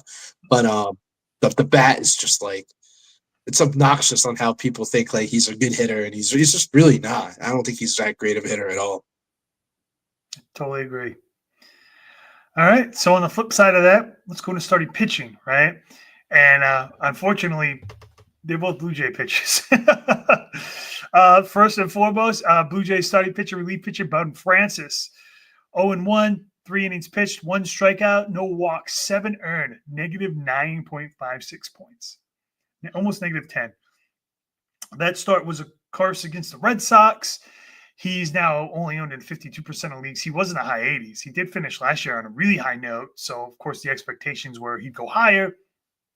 Unfortunately, he didn't. He's kind of just been and then this start kind of just kicked him down a little lower. And then Blue Jays starting pitcher Kevin Gausman, 0-1, 2 2/3 innings, 2 strikeouts, 5 walks, 6 earned, negative 7 points. That was against the Yankees, 84.5% owned. That was in the mid-90s. Listen, I watched the Yankees game. It was Sunday. He got through 2 perfect innings, and then he just imploded. I think he threw something over like 52 pitches that inning. Didn't get a couple calls. Was very pissed off about that. Got knocked out of the game. Then he got thrown out of the game because he was chirping on his way to the dugout. It is what it is. I still think he's a good pitcher. He's mid to high 90s. He's throwing pretty hard. So, I mean, I have him. I'll bench him. Obviously, I'll start him. I might start him next week. I think he's playing either against the Twins or the Angels. I think Bassett's pitching against the Angels, so I might start him. But I still hold on to him. And some honorable mentions for starting pitching really is Mitchell Parker, the Nets starting pitcher. He gave you negative 3.6. And Tigers' Jack Flaherty, negative 2.6. I think he's back to where he was. You know, he's not as good as he was last. He's still serviceable. He's still a pretty good pitcher, but I think last year he just played out of his mind. That's all there is. Yeah, those guys. Yeah, Mitchell Parker was playing pretty good. I mean, he was probably going to hit a wall soon eventually. I mean, we did tip his cap last week just because, I mean, he was performing well, so we kind of knew he was probably going to come back down a little bit. But yeah, I mean, tough day to be a Blue Jay pitcher on Bourbon N Ball on the Who's Not list. Man, holy moly. Let's start with the worst. Let's start with Bourbon Francis. What do you think here, Doug? How long of a leash do you think the Blue Jays give Bourbon Francis here? Because these starts look pretty tough lately. I think they'll give him a pretty long leash, to be honest with you. I think he came out last year and he did get knocked around. I think his first couple starts weren't good at all. They sent him down. They called him back up. Pitched better, but he didn't really turn it on until the last 2.5 months of the year. So I think they'll give him a leash. I think the whole team isn't playing good. So it's like, well, if you're going to give Bourbon Francis a short leash, then sure as hell got to give Kevin Gausman one too, because he's not pitching any better. I think their only good pitcher has been Chris Bassett, to be honest with you. So I don't know what they're going to do. I think with Gausman, he's a vet. Like Gausman's a vet at this point. Yeah. He's been around the block. Like he's not in jeopardy of losing his spot at all. Like he's, and in fantasy purposes, like I would rather start him if I have a chance in a matchup. I don't think he's just a bad pitcher whatsoever. And like you said, that was a really tough, weird game against the Yankees. In where Yankee Stadium, besides, he was getting pinched, let's just call a spade a spade. We have to do it sometimes. Guy was getting screwed a little bit on some of these calls. So I get his frustration. And, one bad pitch, we've seen it. One bad call can turn into 4 or 5 runs at times. And it can totally change the projectile of the game. So yeah. And when you only pitch, one day out of the week and you're getting screwed, I'd be a little pissed off too, trying to, get my anger out toward it, especially walking out of the field. So no, Kevin Gausman's fine. But Bourbon Francis, again, I don't think he was a guy that was drafted decent, like middle drafts, relief eligible. Now he's going to be a starter, very appealing in weekly leagues. But this isn't a guy you just throw out there every week. I think some people thought, I'm going to draft him as a reliever, and he's going to be my extra starter the whole year. And, whatever flips on the other side, that's what I'm going to get, because I think he's going to be pretty decent, and that's why you drafted him. But I think at this point, I think you have to reconsider that. I think you have to have him as just a matchups guy, Maybe he's a 2-starter. We do know what his capabilities are, right? He's a very, very good pitcher when he is on. But right now, just like last year in the beginning of the year, not good. He did the same thing last year too. And that's why he got demoted. That's why it took him about a half a season before he got called back up. And he had that phenomenal last 5 weeks of the season. And that's what you hope that you do see later on. So don't give up faith yet, but just probably throw him on your bench, cool off a little bit. Let's see what happens. I just don't think you have to make any reactionary things, especially with these two guys on the board that we're talking about right now. I totally agree. And I do want to give an update. This just broke about Jose Ramirez. So he was just diagnosed about 2 minutes ago with a mild right ankle sprain after leaving Friday's game. They're saying he should be good. The Guardians might play it safe and give him maybe a day or two off, but no IL stint. Looks like he might have dodged a bullet. So that's good to know. Thank God. You're telling me. Gee, all right. Yeah. So let's just hop into the last segment of the show here. We got 30 minutes. Try to bust it out real quick. Let's talk about some wheeling and dealing.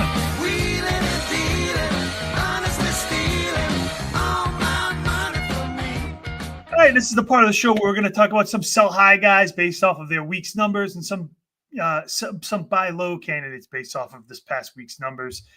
Just for some context, our sell highs for last week, we had Pete Crow Armstrong. He had an amazing week last week. He did hit a home run today. I will give him that.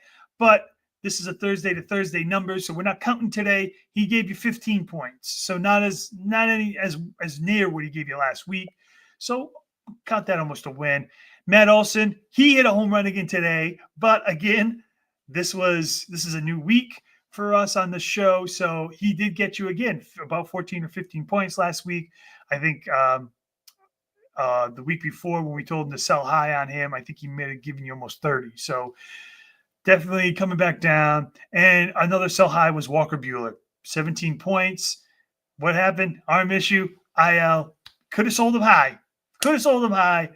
Didn't see it coming, but whatever. Some buy low candidates we had. Vinny P. He looks like he might have turned the corner around. He had a really rough week the week before. Now he's got you 17. He hit, 2 or 3 home runs last week? Yeah. We had him as a good buy low candidate. Adley Rushman, only 1 strikeout. Gave you a solid 12 points, right? I think the week before that, he only gave you 2 or 3. So he's also. And then I think this is our biggest perfect call, our biggest call last week. We said buy low on Joe Ryan. He had a couple rough starts. What does he do? His last start, he goes out and gives you almost 30 points. What does he do tonight? No decision, but gives you a quality start. 6 innings, 1 earned, 8 or 9 strikeouts. Those, you call them right, man. You give credit where credit's due. Those are some pretty good calls so far. Yeah, those are some fun names to talk about too. It's really good to see Vinny P starting to swing a good bat again this week. They really need to have him go so that way Witt can get going and get the rest of that lineup going because they really can run away with this division when they are the best team on the field, and they need him to be the best on the field as well. So, yeah, really good guy, especially at first base position in fantasy. You really wanted him to turn around. Obviously, a very slow start, not scoring a lot of points. He was almost as bad as Tristan Cassis at points, right? I think a lot of people did drop him in the leagues because he's just not cutting it at this point. Yeah. But yeah, Vinny P was like really, really close though. He wasn't cuttable, but it was getting questionable on what are you going to get from Vinny P this year? So it's really good to at least see some like. What's that? You gotta have faith. Oh man, I think I'm reactionary. That's why. I think I just reaction too much. But yeah, I'm excited about that. I mean, PCA, I think he's going to be a pretty good baseball player. I think he's just going to be. You know who I'm going to compare him to? You're going to love this comparison, Doug. It's not even like a fantasy comparison. It's just like a player comparison. I think he's going to be like a Brett Gardner. That's the type of guy that I can see him turning into. Just kind of like a solid outfielder. A pretty good bat at times. He's got probably a little bit more pop than Brett Gardner does, but Brett Gardner can steal bases. PCA can steal bases. And like you said, he scored 15 points.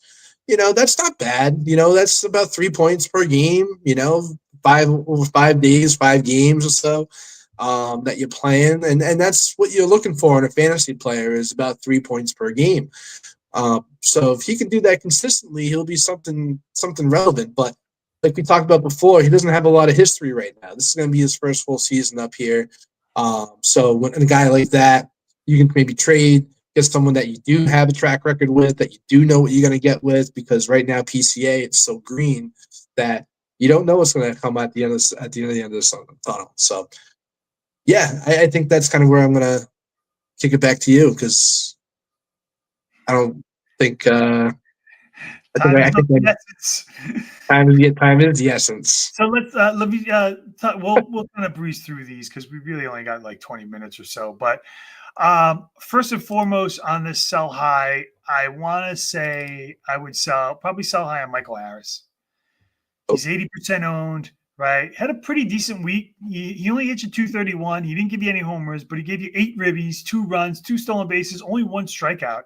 Gave you 24 points or 4 a start, which is pretty good, right? You look at his year stats, he's 233, 3 home runs, 19 ribbies, 11 runs, 6 stolen bases, 21 strikeouts, and 116 at-bats, 65 points or 2.2. So you went from 2.2 a start to 4 in a week. I think when you have about 6 weeks of baseball and players are putting up weeks that almost double their point total, they're usually flukes or this is opportunities. So I like Harris, but he's been very up and down and mostly down over the years. Obviously, his first year when they called him up, pretty electric guy, but injuries. And then he hasn't been the person you'd expect him to be, right? So he still has a following, pretty decent week. A lot of people still high on him. Maybe this could be a chance for you to capitalize and move on him. That's all I'm saying. Yeah, I love it. Honestly, I'm a Michael Harris guy. You know that. Yep. And, when he is playing good baseball, he does score you a ton of points. He slaps the ball. I mean, when he's running healthy, he can run a single into a double, steals bases. He's a really good overall player. And he's got some pop in his bat. The last couple of years, it's been a little wishy-washy, a little up and down with him. So now that he's, on this hot streak right now, and maybe with his past recent track record here, this is a really good time to move him, maybe get a little piece or something that maybe you've been looking for. You have the Mendoza line. I'm going to call it the Bryce Miller line. There's a Bryce Miller line. I feel like that's just a comp pitcher that is just like middle of the road, can get you some quality starts in the season, plays for, a mediocre team, but just that rotation is so good that Bryce Miller gets overlooked a little bit. So he was drafted later, so he's probably like your number 4 or 5 guy.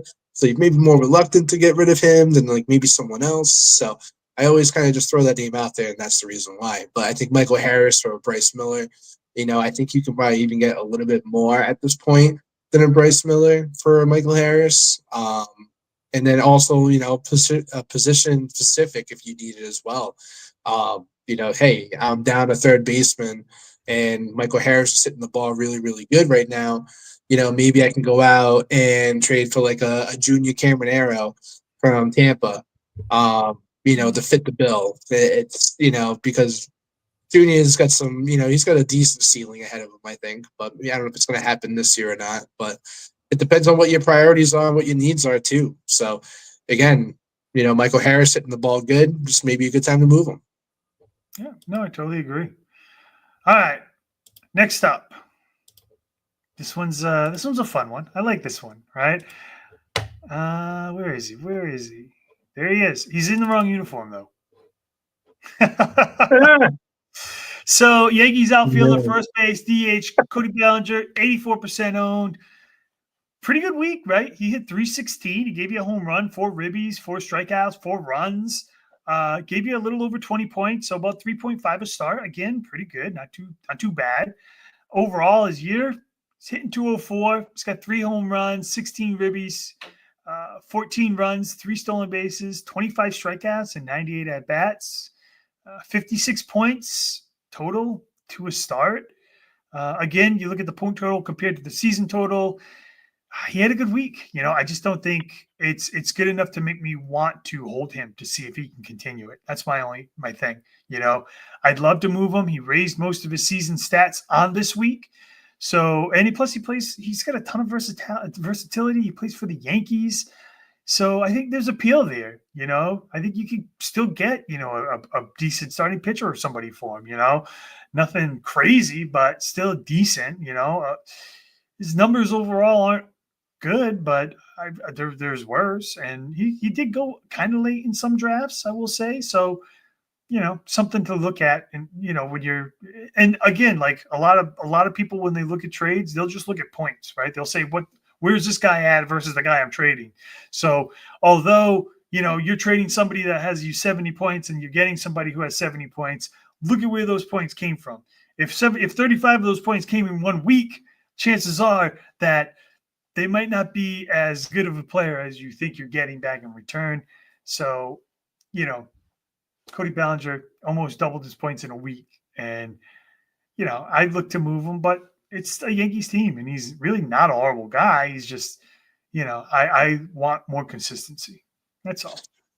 I agree. We talked about Eduardo Suarez earlier in the show, right? And how he had that 4 home run game. And if you had him in fantasy, you cashed in, right? But then you don't talk about the other 3 weeks or 4 weeks that he got you the negative points, and all the strikeouts, right? And that's it.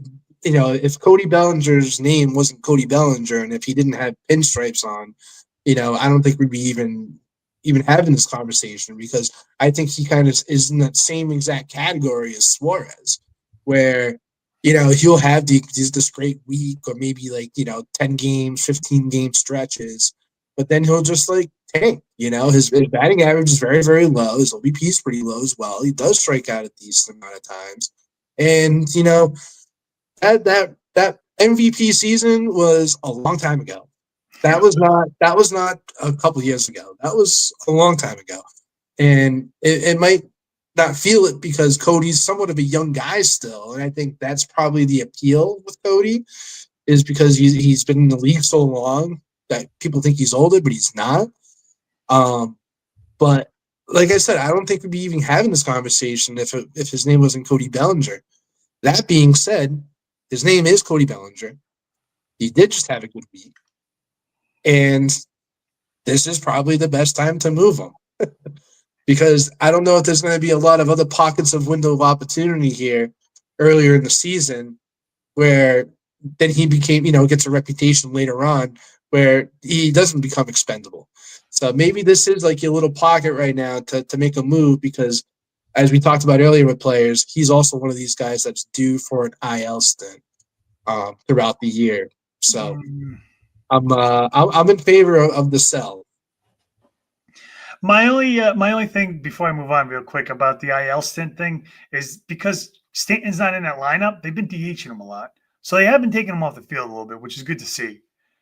Obviously, whenever Stanton comes back, I don't know what they're going to do. But for now, I'm not concerned about the IL. Just yet. Not yet, anyways. Once that DH spot becomes Stanton's, if he does come back this year, then, yeah, there'll be a little concern for sure. Definitely for sure. All right.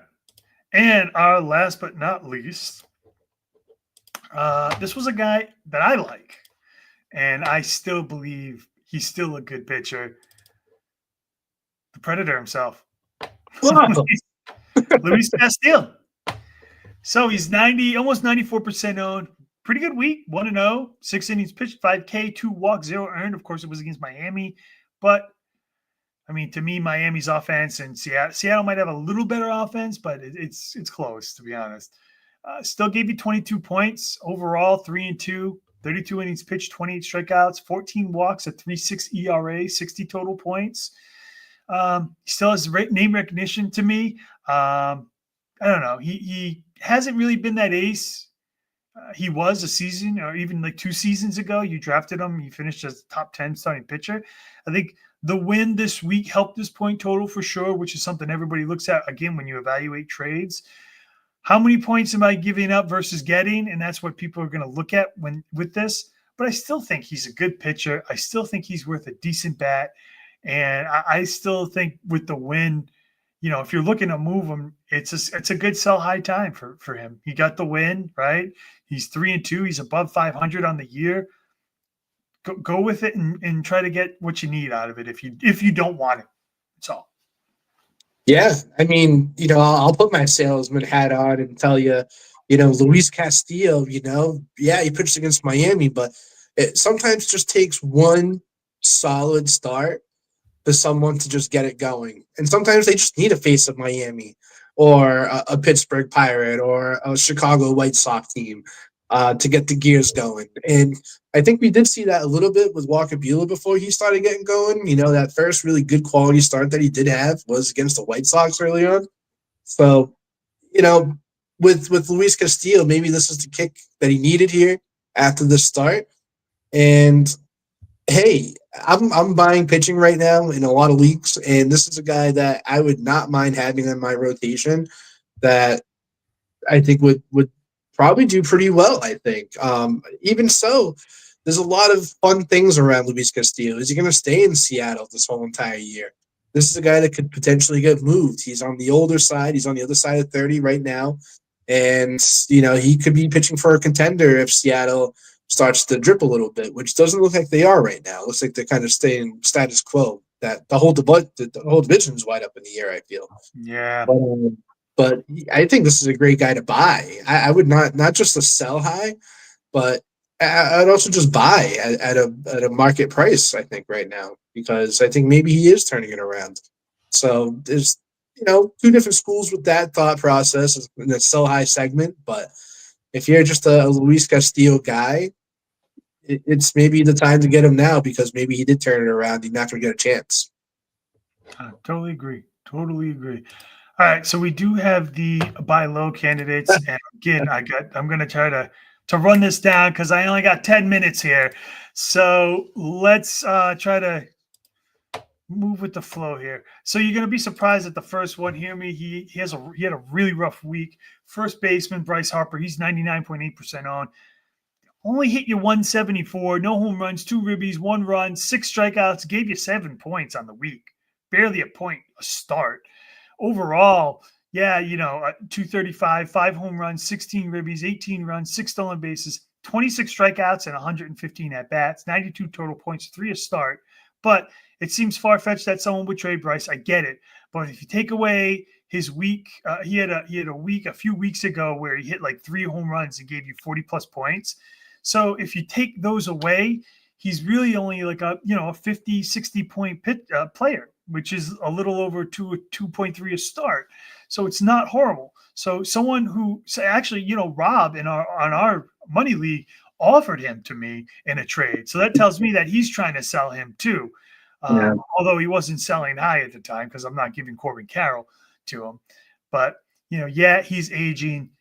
Yes, he goes on the IL a few times a year, but owners are looking to move him because in 4 or 5 weeks to start the year, he's been underperforming in 4 out of those 5 weeks, right? I think offense, for the most part, in my opinion, with Trey Turner, has been underperforming in Philly. So, you might be able to get away trading a first baseman, a 1B first baseman for a 1B pitcher type thing, a 1-for-1, nothing top tier. I don't think Harper is really a top tier anymore, in my opinion, but, take it for what it's worth. Like I said, you take away that 1 week, he gave you 30, 40 points.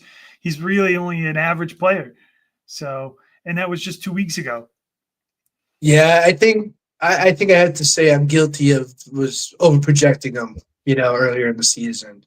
This is a guy I definitely thought was going to be a top 5 contingent first baseman. I'm like, hey, it's Bryce Harper. You know what I mean? Just like how we talk about all the other top guys that we like to talk about. But, reality is, 235 batting average. We're talking about a, 20-ish% so clip a K rate, with 25 over 115. So, that's not the sexiest appeal right there. I mean, the 6 stolen bases is really nice. That's a nice little appeal for Bryce Harper right now. I mean, if he can continue to do that, I mean, he'll be a 25-25 guy. So it's not like it's all lost in the sand there. But it's just the expectations, at least in my eyes, I pumped up that I thought he was going to be a better player than what he has been to this point. So in saying that, he is definitely a buy low guy. First base is a tough position to fill at an elite level, I feel like, at this point now. But it's a lot of voids. You got corner positions you also got to fill. But I don't even know what I would even trade for Bryce Harper, Doug. I don't even know what I would even move for a Bryce Harper because I feel like whoever I trade with, they're just going to want too much for what for you're sure. going to get back. So I'm not gonna go out there and you know give you my Kentel Marte for Bryce Harper. You know, I'm not doing that. I'm gonna probably do something more like a 2-for-1 for Harper. You know, I'm just not gonna give up a quality person for Harper. Yeah, that's fair. That's fair. All right. Next up on this list, again, a big name. You'll know it when you see it, but there's a reasoning. And you'll understand once you see. There he is. Whoa. Padres third baseman DH Manny Machado. He again is 99.3% owned. He had he gave you last week 263, no homers, 3 runs batted in, 1 run scored, 6 strikeouts. He gave you 4 points, gave you less than Harper.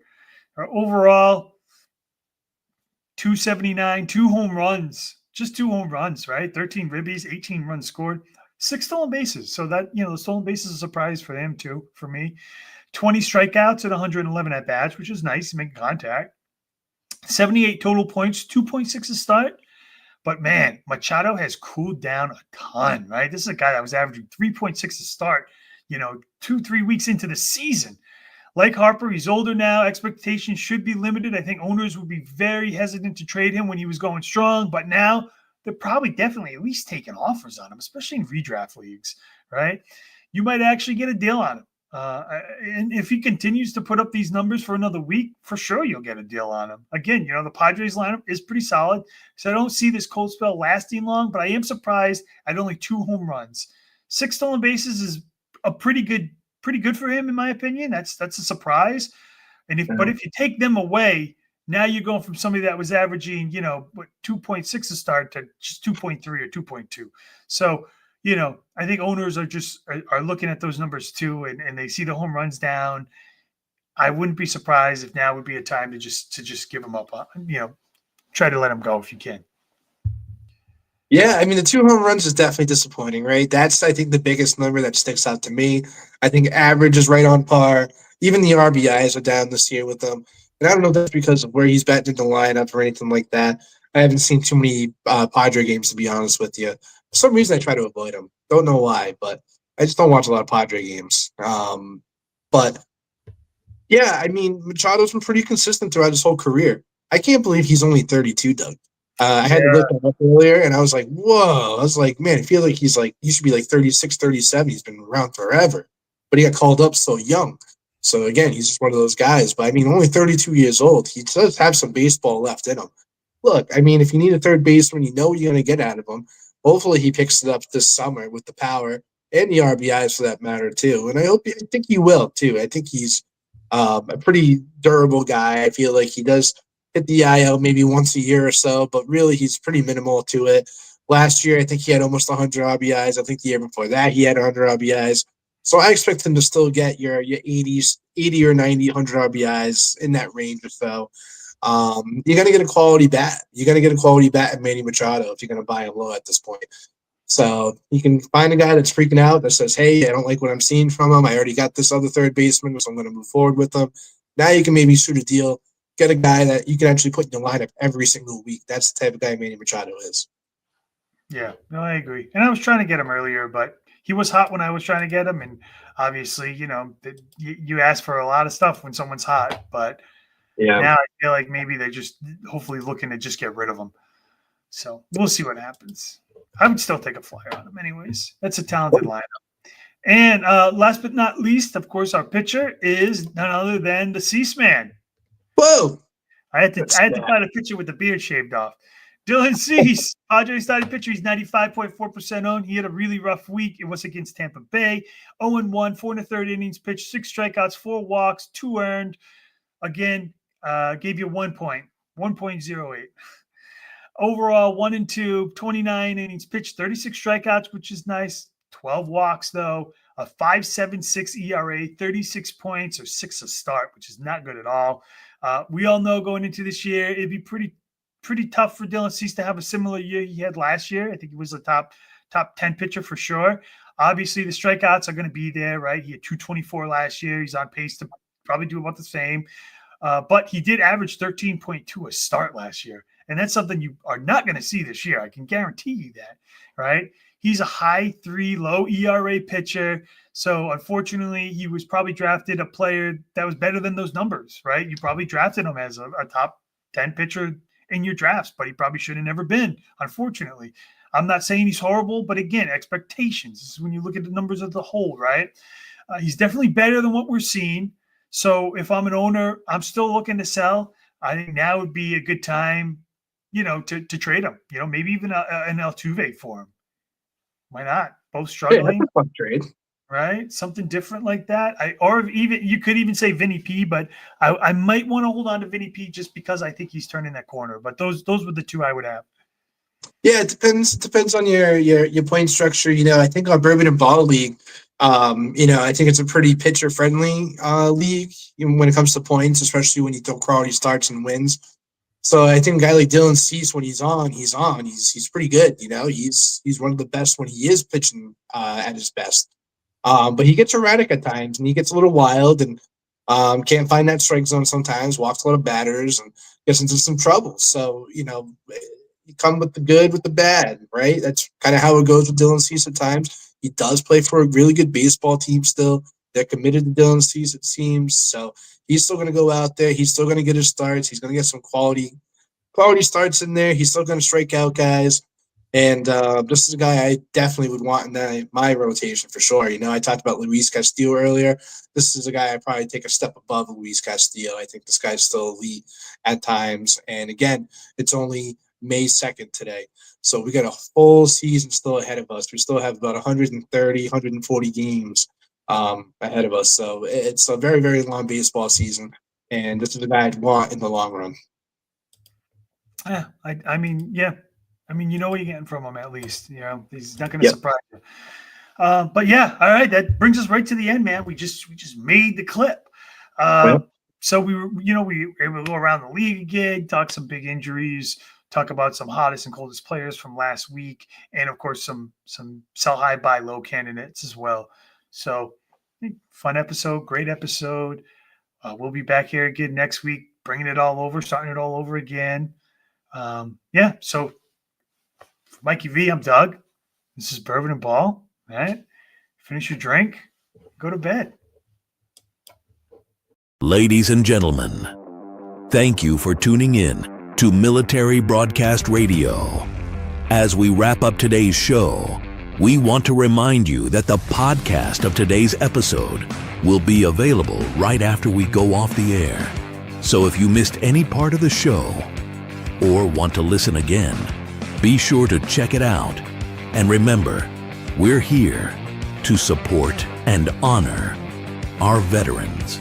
Your stories and experiences matter, and we are committed to giving you a platform to share them. That's right. We're here to give our veterans a voice. So don't forget to catch the podcast and stay connected with us. Giving our veterans a voice.